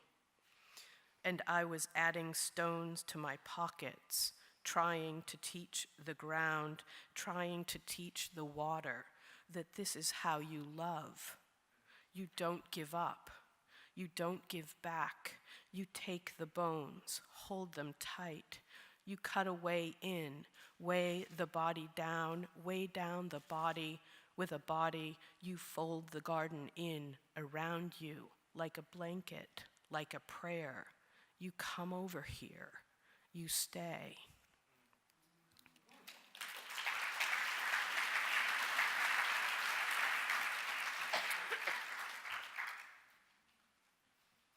What is it about poetry and grief that work so well together? I don't know. For you? Mark Strand said that all lyric poetry is about loss, and I don't think he was wrong. I have been trying for years to write a happy poem. I'm 0 for about 500. What does poetry allow you to do about sadness or grief or anything that one might need to work out? I feel like that's where we go a lot of the time to understand romantic pain or family pain, anything.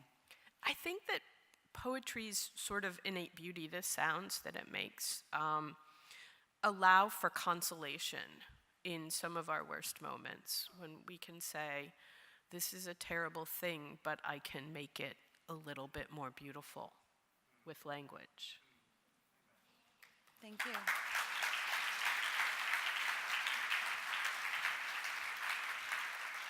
We're going to the phone, so we have the subtitle here. Next up, we have David Gran for Killers of the Moon, Flower Moon, the Osage Murders, and the Birth of the FBI, finalist in nonfiction.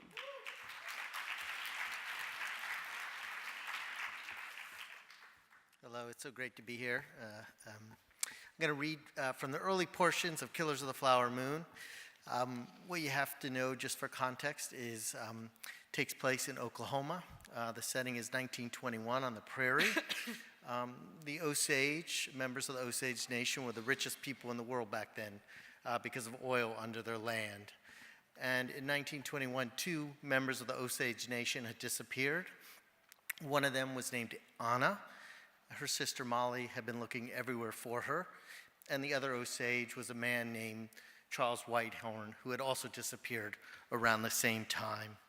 And forgive me if I read a little close because I have bad eyesight. A week after Anna disappeared, an oil worker was on a hill a mile north of downtown Bahuska when he noticed something poking out of the brush near the base of a derrick. The worker came closer. It was a rotting corpse. Between the eyes were 2 bullet holes. The victim had been shot, execution style. It was hot and wet and loud on the hillside. Drills shook the earth as they bore through the limestone sediment. Derricks swung their large clawing arms back and forth. Other people gathered around the body, which was so badly decomposed that it was impossible to identify. One of the pockets held a letter. Someone pulled it out, straightening the paper, and read it. The letter was addressed to Charles Whitehorn, and that's how they first knew it was him. Around the same time, a man was squirrel hunting by 3 Mile Creek near Fairfax with his teenage son and a friend. While the 2 men were getting a drink of water from a creek, the boy spotted a squirrel and pulled the trigger. There was a burst of heat and light, and the boy watched as the squirrel was hit and began to tumble lifelessly over the edge of the ravine. He chased after it, making his way down a steep wooded slope and into a gulch where the air was thicker and where he could hear the murmuring of the creek. He found the squirrel and picked it up. Then he screamed, "Oh, Papa." By the time his father had reached him, the boy had crawled onto a rock. He gestured toward the mossy edge of the creek and said, "A dead person." There was the bloated and decomposing body of what appeared to be an American Indian woman. She was on her back with her hair twisted in the mud and her vacant eyes facing the sky. The man and the boy hurried out of the ravine and raced on their horse-drawn wagon through the prairie, dust swirling around them. When they reached Fairfax's main street, they couldn't find any lawmen, so they stopped at the Big Hill Trading Company, a large general store that had an undertaking business as well. They told the proprietor, Scott Mathis, what had happened, and he alerted his undertaker, who went with several men to the creek. He and the other men couldn't make an identification, but Mathis, who managed Anna's financial affairs, contacted Molly, and she led a grim procession toward the creek. Molly and her younger sister, Rita, arrived and stepped close to the body. The stench was overwhelming. Vultures circled obscenely in the sky. It was hard for Molly and Rita to discern if the face was Anna. There was virtually nothing left of it, but they recognized her Indian blanket and the clothes that Molly had washed for her. Then Rita's husband, Bill, took a stick and pried open her mouth, and they could see Anna's gold fillings. "That is sure enough Anna," Bill said. Rita began to weep, and her husband led her away. Eventually, Molly mouthed the word yes. It was Anna. Molly was the one in the family who always maintained her composure, and she now retreated from the creek with Ernest, that's her husband, leaving behind the first hint of the darkness that threatened to destroy not only her family, but her tribe. Thank you.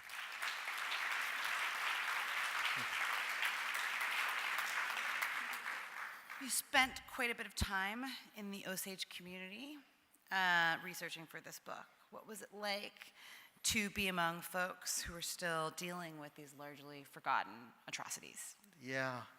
I spent about 5 years working on the book and rented a little boarding house on the Osage Nation territory where I would stay to do my research. And different Osage approach it differently. There were some Osage who would speak openly about it. There were other Osage, especially some of the elders, who would carry this along with them for so long. And they often didn't even tell their own children a lot of what had happened. I often describe the story when I first showed up at the Osage Nation and visited the museum, and it had a large panoramic photograph on the wall that was taken in 1924. It's actually in the book too. And you could see members of the Osage Nation with white settlers, but a portion of the photograph had been cut out. And when I asked the museum director what had happened to that portion of the photograph, she said that it contained a figure so frightening that she decided to remove it. And she then pointed to that missing panel and she said the devil was standing right there. And she went down into the basement and she showed me an image of the missing panel, and it contained one of the killers of the Osage. And what struck me then, and just to answer your question in a very roundabout way, was that the Osage had removed that picture not to forget what happened, but because they can't forget. And yet so many people, including myself, knew nothing about this. And I think for many of them, who I could not have written this book without their help, without their generosity, without them trusting me with their stories, I think it was a way for hopefully making this story part of all of our consciousness. Thank you. Thank you. We are going to take a 1-second break while I go run and get some water. I swear it will take me 2 seconds.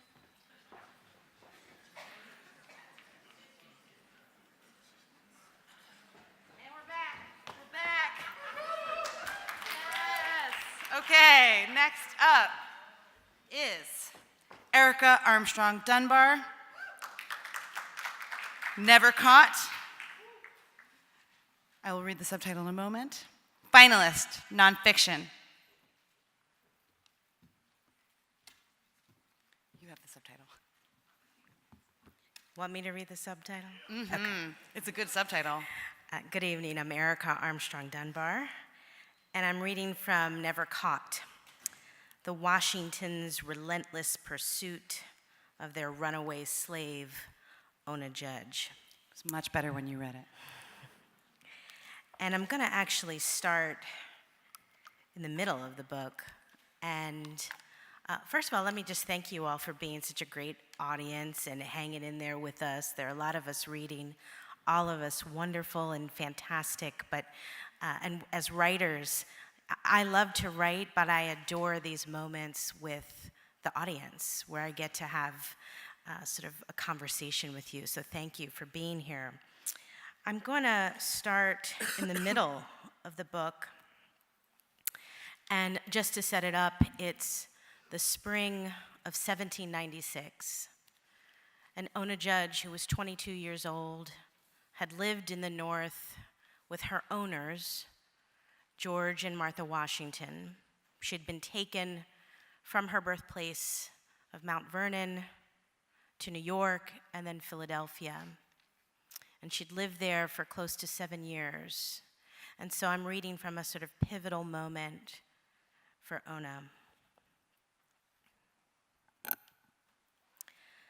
Judge knew what the future held should she not heed the advice of her free black associates. She supposed if she went back to Virginia, she should never have a chance to escape.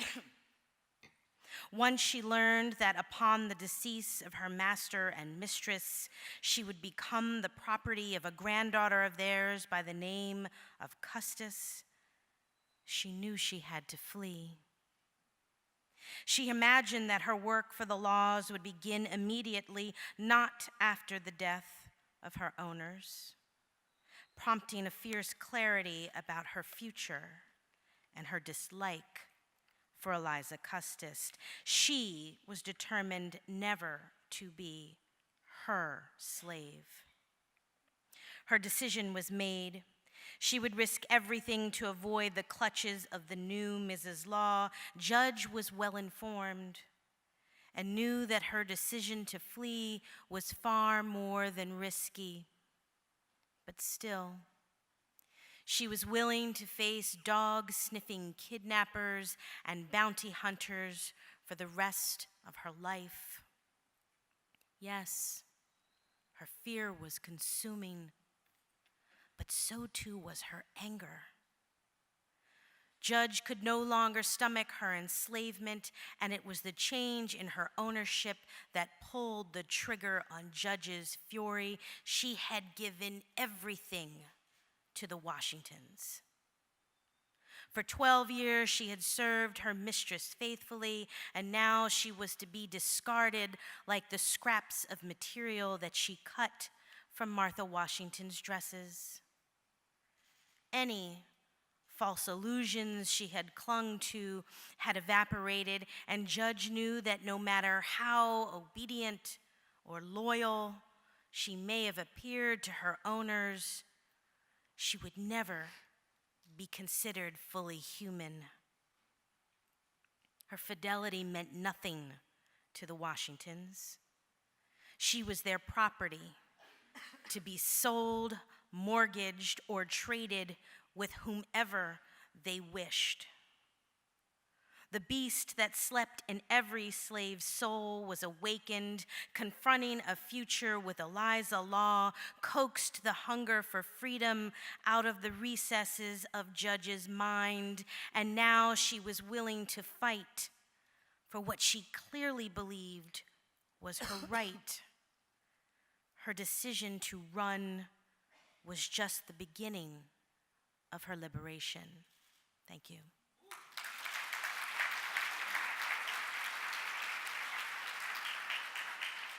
So my question is, three parts. How had we forgotten Ona? How did you find Ona? And why do we need to know about Ona?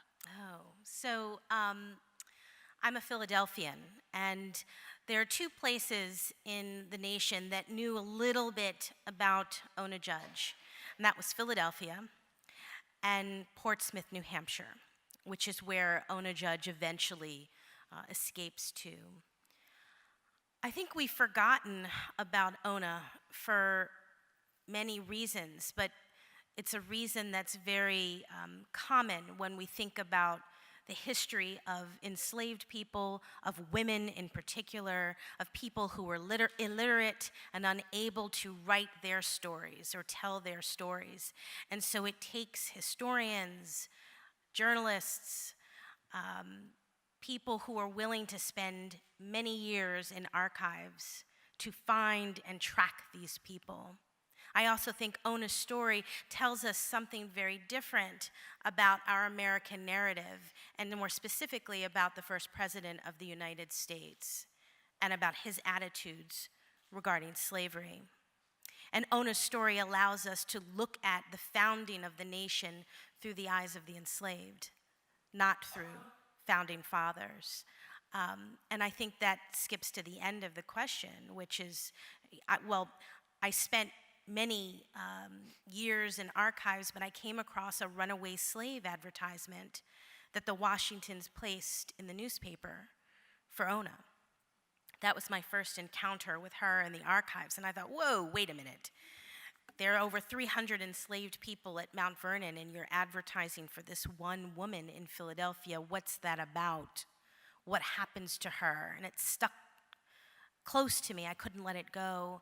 And I think we need to know Ona's story, not just Ona's story, but we need to know the stories of all of the other people who are nameless, faceless, those who didn't leave documents behind because they weren't given the opportunity to learn to read and write.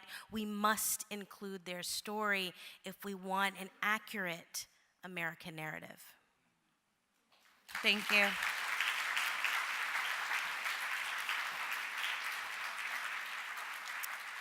Next, we have Charmaine Craig, long listed in fiction with Miss Burma.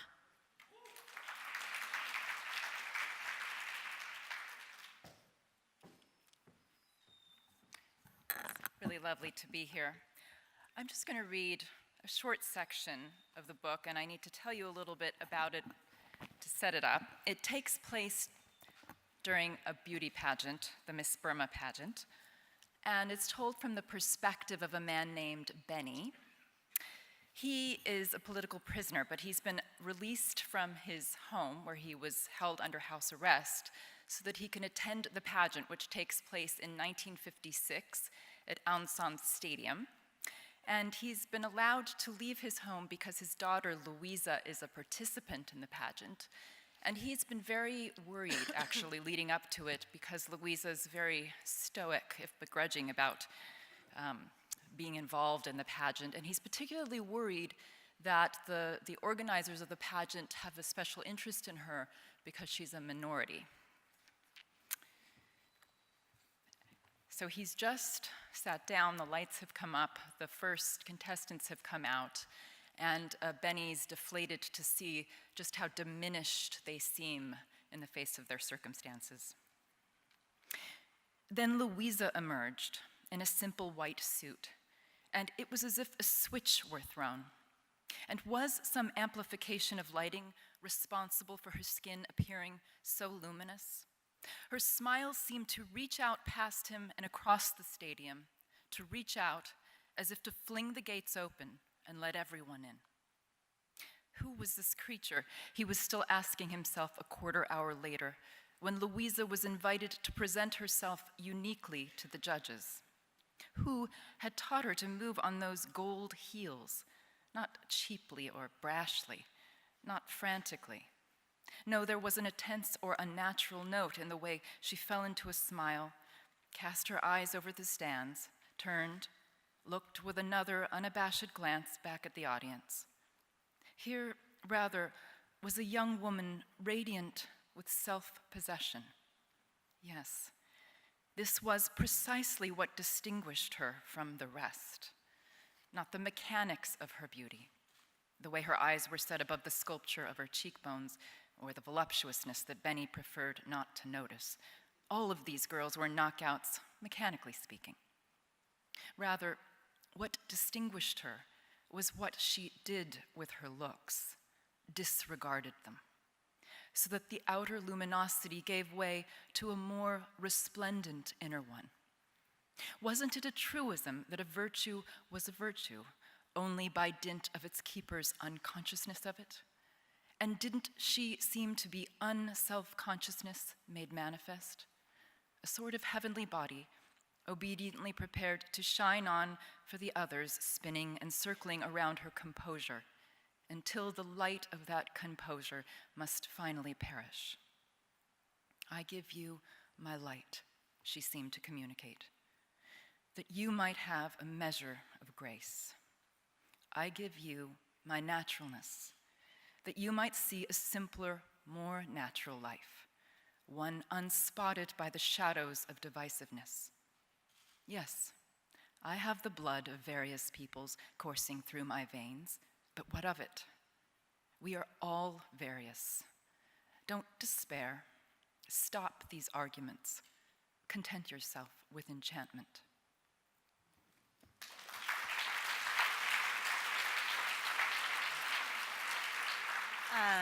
So this novel explores your family history. What were you able to accomplish by fictionalizing that history rather than writing something that was straight nonfiction? Well, my family members' lives are quite dramatic, very eventful, but you know, as a literary novelist, I'm most interested in the experience of being and of consciousness. I'm interested in the spiritual realm, the realm of the psychology, emotion. I interviewed my mother for a few years before she passed away, kind of trying to get all of the information I could from her.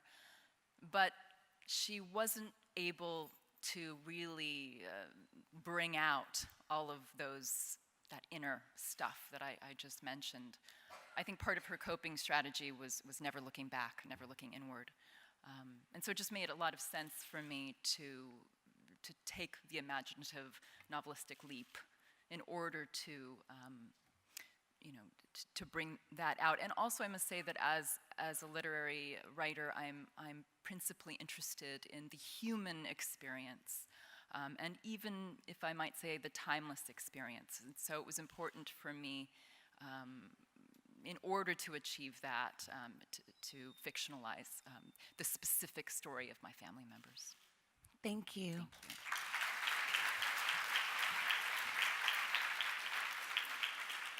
Next we have Chen Chen, long listed in poetry for When I Grow Up, I Want to Be a List of Further Possibilities.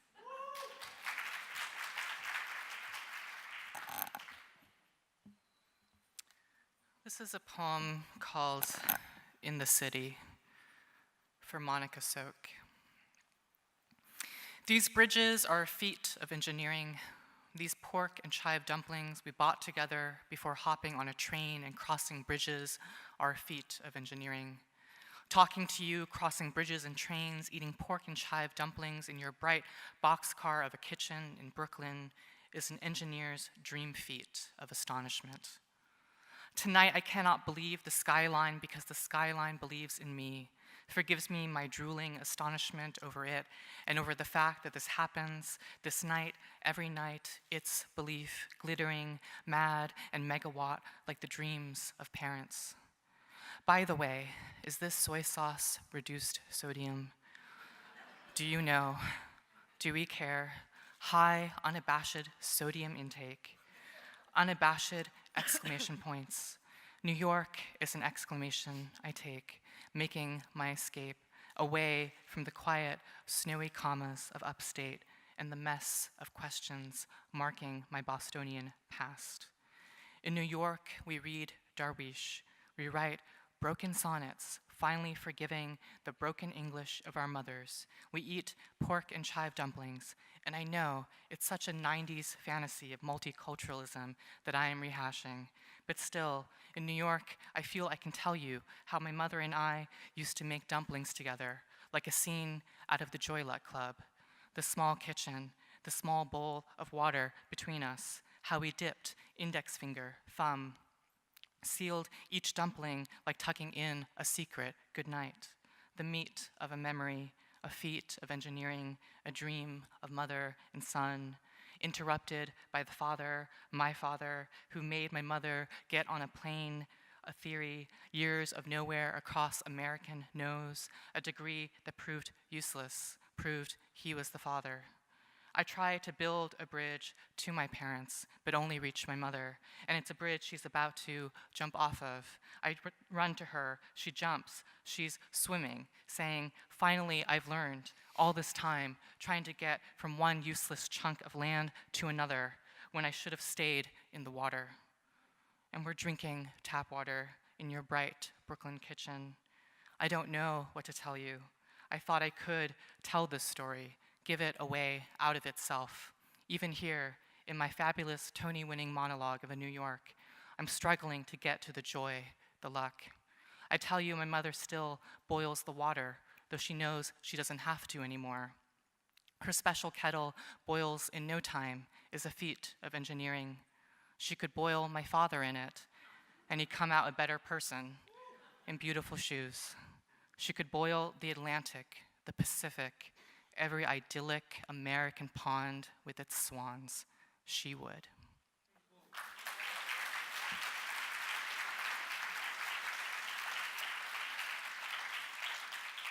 So since I learned my lesson with the loneliness comment earlier, I'm going to ask a leading question. Do you feel that you use humor in your poetry is question one. Yes. Okay, cool. Can you tell me a little bit about how and why you use humor, or let's say maybe dark humor, in your poetry? To me, as a queer writer, I think humor is one of my primary survival tools. And the kind of humor that is a resistance to, maybe the type of humor that queer people have to confront, in being bullied and being rejected and being thrown out, discarded by society. To have to find or create, really invent a different form of joy for ourselves, for our communities. So yeah, I think that that's really important to me. And I think just on the level of writing process, humor is often a way for me to get into the emotional landscape of a poem. So it might start there or be a sort of portal into a range of other emotions. Thank you. Thank you.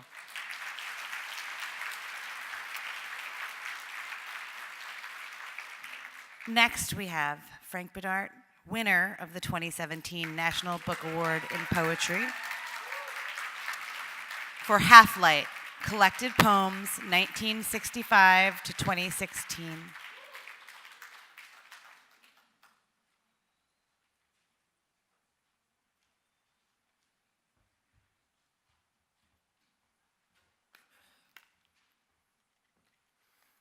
There is a shelf down here to put my water on.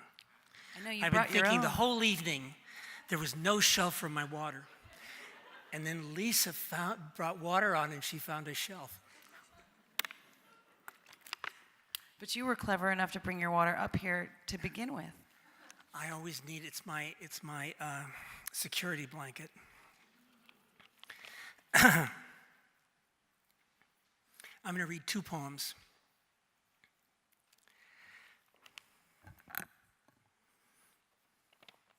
Half Light. That crazy drunken night, I maneuvered you out into a field outside of Coachella. I'd never seen a sky so full of stars, as if the dirt of our lives still were sprinkled with glistening white shells from the ancient seabed beneath us that receded long ago. Parallel. We lay in parallel furrows. That suffocated, fearful look on your face. Jim, yesterday I heard your wife on the phone tell me you died almost 9 months ago. Jim, now we cannot ever. Bitter that we cannot ever have the conversation that in nature and alive we never had. Now, not ever. We have not spoken in years. I thought perhaps at 90 or 100, two broken down old men, we wouldn't give a damn and finally find speech. When I tell you that all the years we were undergraduates, I was madly in love with you, you say you knew. I say I knew you knew. You say there was no place in nature we could meet. You say this as if you need me to admit something. No place in nature, given our natures. Or is this warning? I say what is happening now is happening only because one of us is dead. You laugh and say, or both of us. Our words will be weirdly jolly. That light I now envy exists only on this page. And this is, that's the title poem of the collected, and a late poem.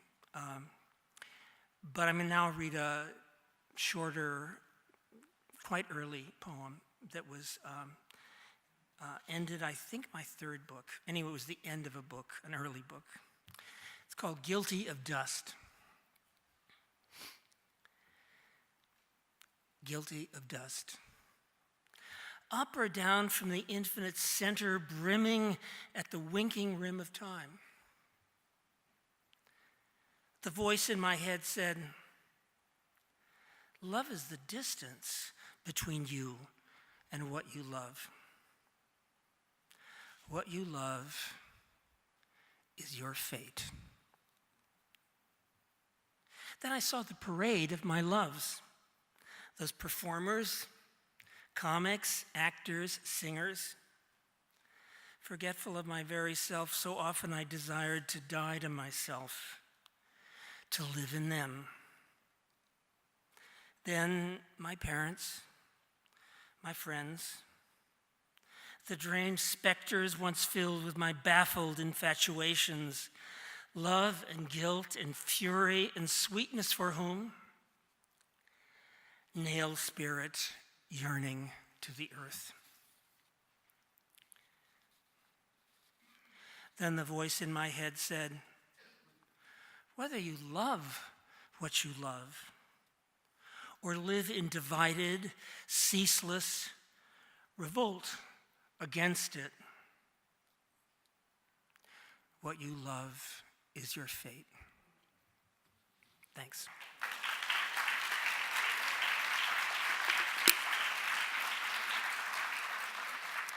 Half-Light collects over 50 years of poetry. Yes. How would you describe the poet that you were in 1965 and the poet that you are now?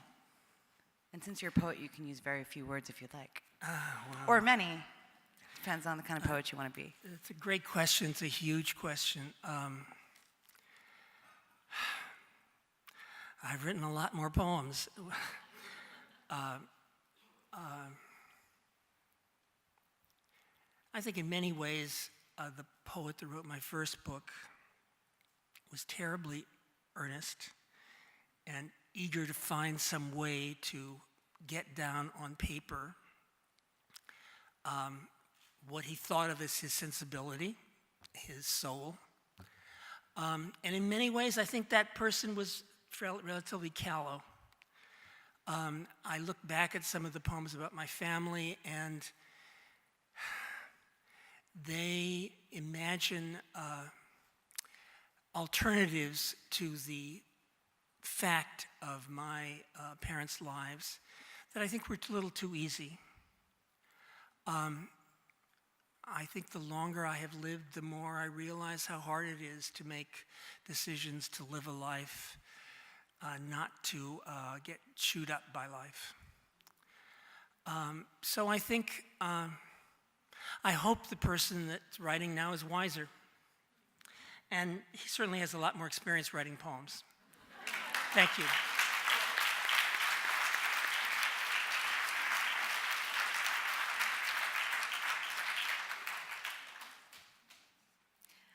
Next up is Robin Benway, winner of the 2017 National Book Award for Young People's Literature for Far From the Tree.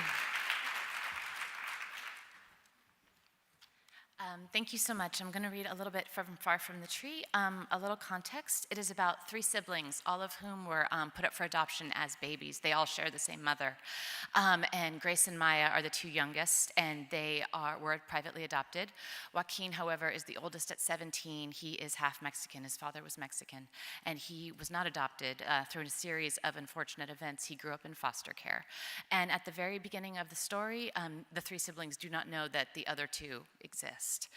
And I'm just going to read a little bit from Joaquin's chapter, and he is currently living with Mark and Linda. They are his foster parents for about 2 years. They love him. They are wonderful. They are desperate to adopt him, and he is doing everything he can to make sure that they don't. So, Mom and Dad weren't just words, though.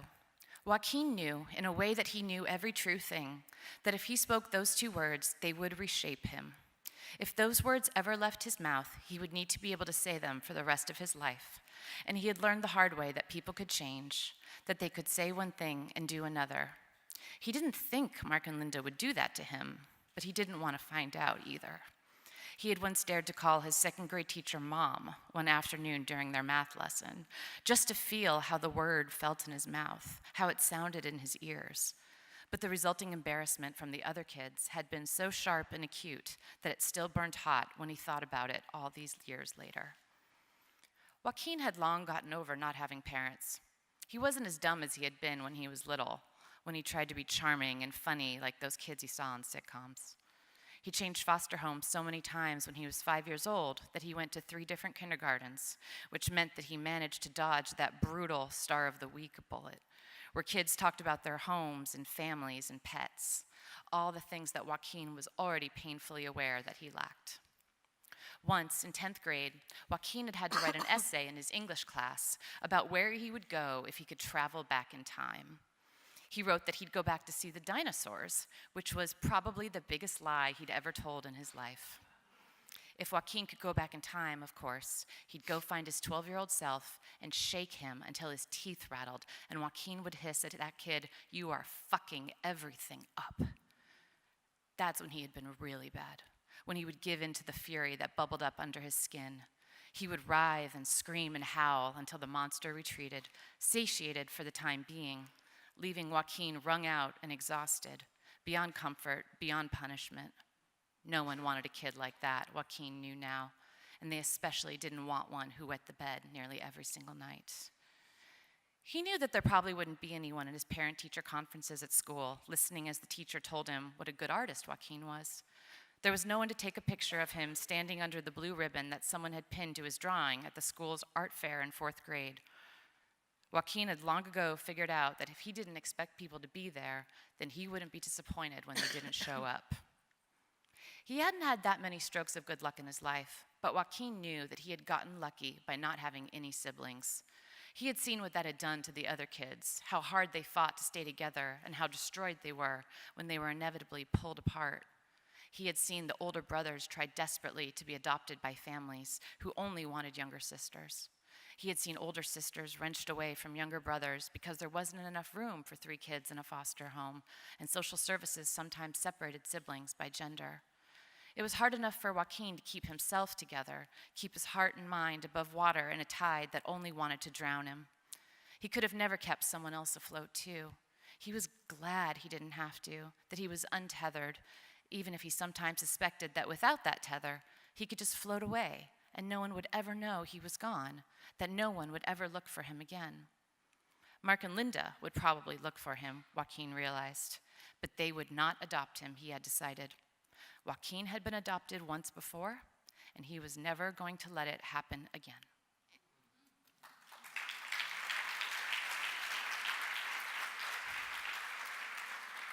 So obviously, we love all of our children the same. Yes. But is there a character of the 3 siblings that you feel the most connected to or that you feel is the most important to the story, and why? I would say Joaquin. I think Maya, the youngest sister, is the brain, and Grace, the middle sister, is the courage, if you're thinking about the Wizard of Oz, and Joaquin is the heart. He was the hardest character for me to figure out because he has the biggest secrets, and I spent a lot of time slow dancing with him like a junior high schooler, trying to figure out what is the secret, why are you so upset, and what has happened. And I think spending that much time with a character, you just feel so connected to them. I haven't been able to work on anything else since finishing this book just because I still feel so firmly entrenched in these kids' stories, and maybe after this week I'll finally be able to separate myself a little bit. Yeah. And one other quick question. I feel like growing up, I remember always reading or watching stories about adoption. Yes. And this is a book that's very much about adoption. Yes. Why do you think that we still need to tell stories about adoption and that it's so resonant for young people? I think it's perennial. It's about finding your family. Is it biological? Is it circumstance? I mean, I can have people in my family that I consider, they are friends, but I consider them my family. And I think every single generation, I think also, in a way, adoption impacts future generations, especially adoptions from maybe a generation or 2 before us that were so secretive, they were so shameful. A woman got pregnant and then disappeared to a convent and then came back and everything was fine. And that child doesn't know. And I think we see that especially with stories out of Ireland and very Catholic families where so many generations were torn apart by not knowing who their family was. And I think knowing that, trying to figure that out, is one of the most important parts of being human. Yeah. Thank you very much.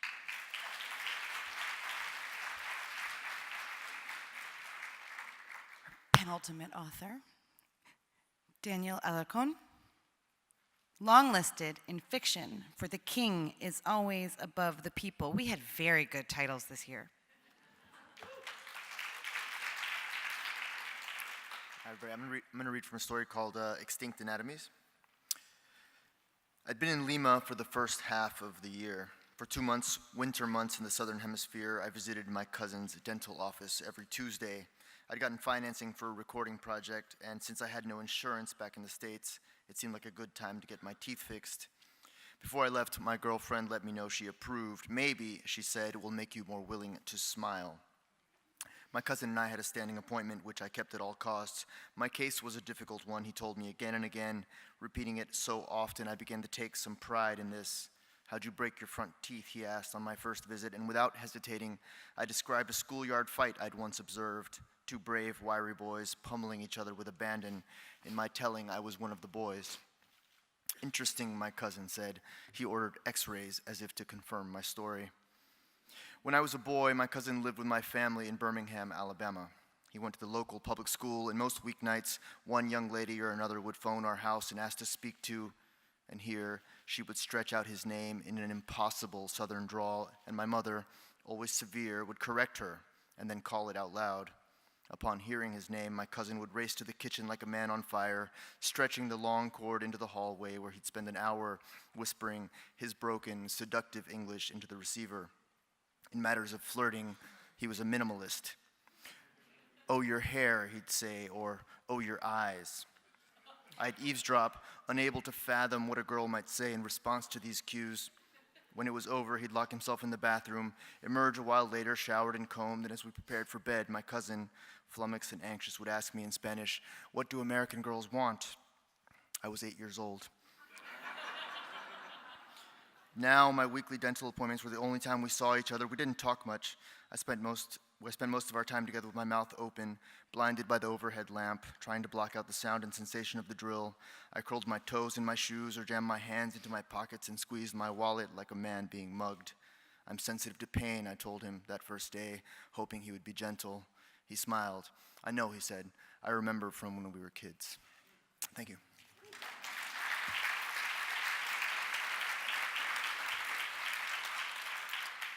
So you've written criticism, and you've written novels, and now you've written a collection of short stories. Why the short story for these particular stories that you wanted to tell? Why that format? I think I just love going back to the short story. I think it's where I started, and so it does feel like going home. And also, it takes significantly less time than a novel. And I have 2 kids now and like 5 jobs, so less time is like good. What do you think you can accomplish with a short story that you can't accomplish with a novel? Well, like, I mean, not to belabor the point, but you can finish them, which is important. And then also, I think you can just play around with different voices in different settings and different ideas, and not feel like you have to make the big commitment of a novel. Yeah. I'm going to let you off the hook on that one. Thank you. Here.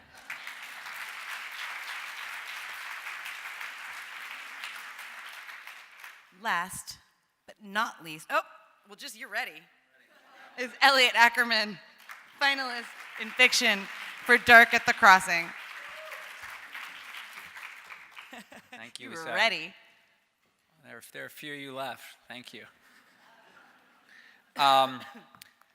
So just to set up the scene, Dark at the Crossing is it's a novel set in southern Turkey, and I'd say it's the story of a failed revolution, but told kind of through a more intimate lens of a failed marriage. And most of the novel actually takes place in an apartment in a town called Gaziantep on the border. And one of the central characters is an Arab-American man named Harris Abadi, who served as an interpreter in the Iraq War, who is trying to cross the border from southern Turkey into Syria. But part of the novel is told in flashbacks, where we see Harris in Iraq with one of his good friends, an American Special Forces soldier named Jim, whom he has a sort of difficult relationship with. He's his best friend, but he also hates Jim. So this is a section about the two of them. The team had already taken a sledgehammer to the front door while Harris sat parked in the Humvee. His hands pushed deep into the pockets of Jim's jacket, a cigarette dangling from his lips. Harris listened to the rain as he waited to get called inside. A broken wiper stuttered across the windshield. He played with an empty bottle of Motrin he'd found in Jim's pocket, popping the lid off and on, off and on. The teen moved through each room, their flashlights sweeping behind sofas and into corners. the light occasionally spilling through a window and into the street. Aside from some muffled voices, a dog barking here and there, it was quiet. Jim stepped into the courtyard. He flashed his light at Harris, who tossed his cigarette into the wet street and then entered the living room, where a woman cried by the doorway, her breath coming in hyperventilated huffs. One of the guys from the team thrust a black and white photo of the alleged bomb maker in her face. "Anyahawa," he shouted. Jim leaned over to Harris, whispering, "She knows, man." The woman shuffled toward Harris on her knees, grabbing his pant leg. "He's not here," she said in Arabic. Harris crouched next to her. "You need to tell them," he whispered. The woman said nothing. Jim and a few others formed a circle around her, rifles slung across their chests, helmets cinched tight, night vision goggles hiding their eyes like depraved carnival masks. "Please," she said to Harris. He took her elbow gently in his hand. "They're not leaving. He killed one of their friends." The woman's shoulders collapsed, her chin buckling toward her chest. "He's not here," she said softly. Harris shook his head at Jim. Jim walked into a corner room, returning with a boy not more than 14 years old. His tousled black hair pasted itself against his sweaty forehead, and he wore a loose pajama shirt. Etched across his face was a scowl which did not intimidate. Pushing Harris out of the way, Jim grabbed the boy by his nape. With a single arm, he throttled him to the floor. The boy's chest hit the ground. He let out a gasp, sounding like too much air through too small a hole. His mother watched, her entire body shaking. "He doesn't know," she shouted, lunging at Jim. "Christ's sake, Abadi, hold on to her," Jim snapped. Harris firmly grasped the woman's elbow. She swiveled around and slapped Harris clean across the jaw. Jim lifted his arm as if to strike her back. Harris placed his body between them. "I've got her," he said. The woman's shouts turned to whimpers. "Let's try again," said Jim. He leaned over the boy, who lay sprawled on his stomach. Jim stepped on his spine with one boot, grabbing an arm, pulling it up, slowly twisting it by the wrist. The boy breathed heavily. Jim leaned in front of him, holding the faded black and white photo close to his face like a rag of chloroform. "Ask him where his father is." Harris asked. The boy said nothing. Jim twisted the arm a little harder. The boy's mother sobbed. "What'd she say?" Jim muttered. "She said he doesn't know," answered Harris. "I'll break his fucking arm," Jim said calmly. "Tell her." Jim twisted the wrist a little more. The boy's legs flopped against the floor, his bare feet scuffing the ground, wild as a seizure. He cursed in a throaty voice that sounded like a man's. Then it became quiet, but for the boy's panting and the scrape of his feet. Jim adjusted himself, planting his right boot between the boy's neck and ear, gaining an extra bit of leverage. He pivoted toward the woman, as if giving her a last chance. She hung her head. Jim shifted his body over the boy, lifting the arm. "He's hiding in the yard," said the woman. Desperately, Harris translated. Jim stopped. He glanced beneath his boot. The boy's face was clamped with a defeated sort of pain, an expression of pure hate. Jim released the arm. It fell to the ground like a wet towel. He smiled at Harris, as if they'd accomplished something together. But set into Harris's face was the same expression of pure hate. "Tell them they're free to go," said Jim. "What?" asked Harris. "They're free to go." "Free to go where?" Jim didn't answer. He went to search the yard. "This is their house," thought Harris. "Free to go where?" Thank you.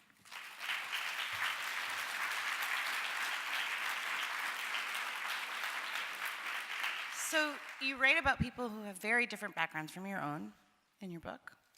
What are some of the challenges and some of the resources that are required to render those stories true? Yeah, I sometimes get that question.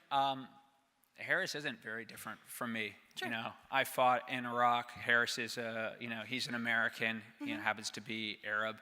You know, I think one of the things when you have those experiences is, I was that was my 20s and was very much defined by those experiences. And so when I come home maybe and I bump into the people I went to high school with, or maybe the ones I went to college with, I have more in common in many respects with an Iraqi interpreter who shared those experiences with me. Or I also work as a journalist and have met now several members of Al-Qaeda in Iraq who fought on the other side, and have found I have more in common with a person who fought for Al-Qaeda in Iraq who was similarly defined by that conflict than I do with many of the people I grew up with. So in many ways, I think for all novelists, there can be these superficial differences that we have, but ultimately, you're looking for your entry point to find those similarities through art. And when you do that, if you tell a story that's a good story, I think it's this incredible act of optimism, because what you are in fact doing is asserting all of our shared humanity. Thank you. And a very large round of applause to all of you we did it. They're great. All of the writers are fantastic, all 22 of them. Thank you so very much. And thank you, Lisa, for a wonderful, wonderful evening. Thank you.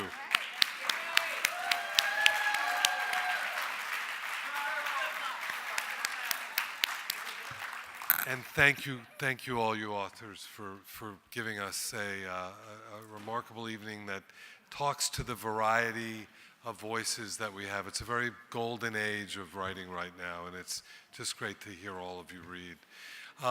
We will have a signing outside. Books are for sale.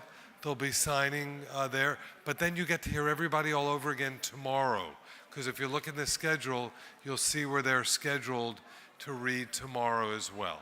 So we hope to see you in the morning too. Thank you all.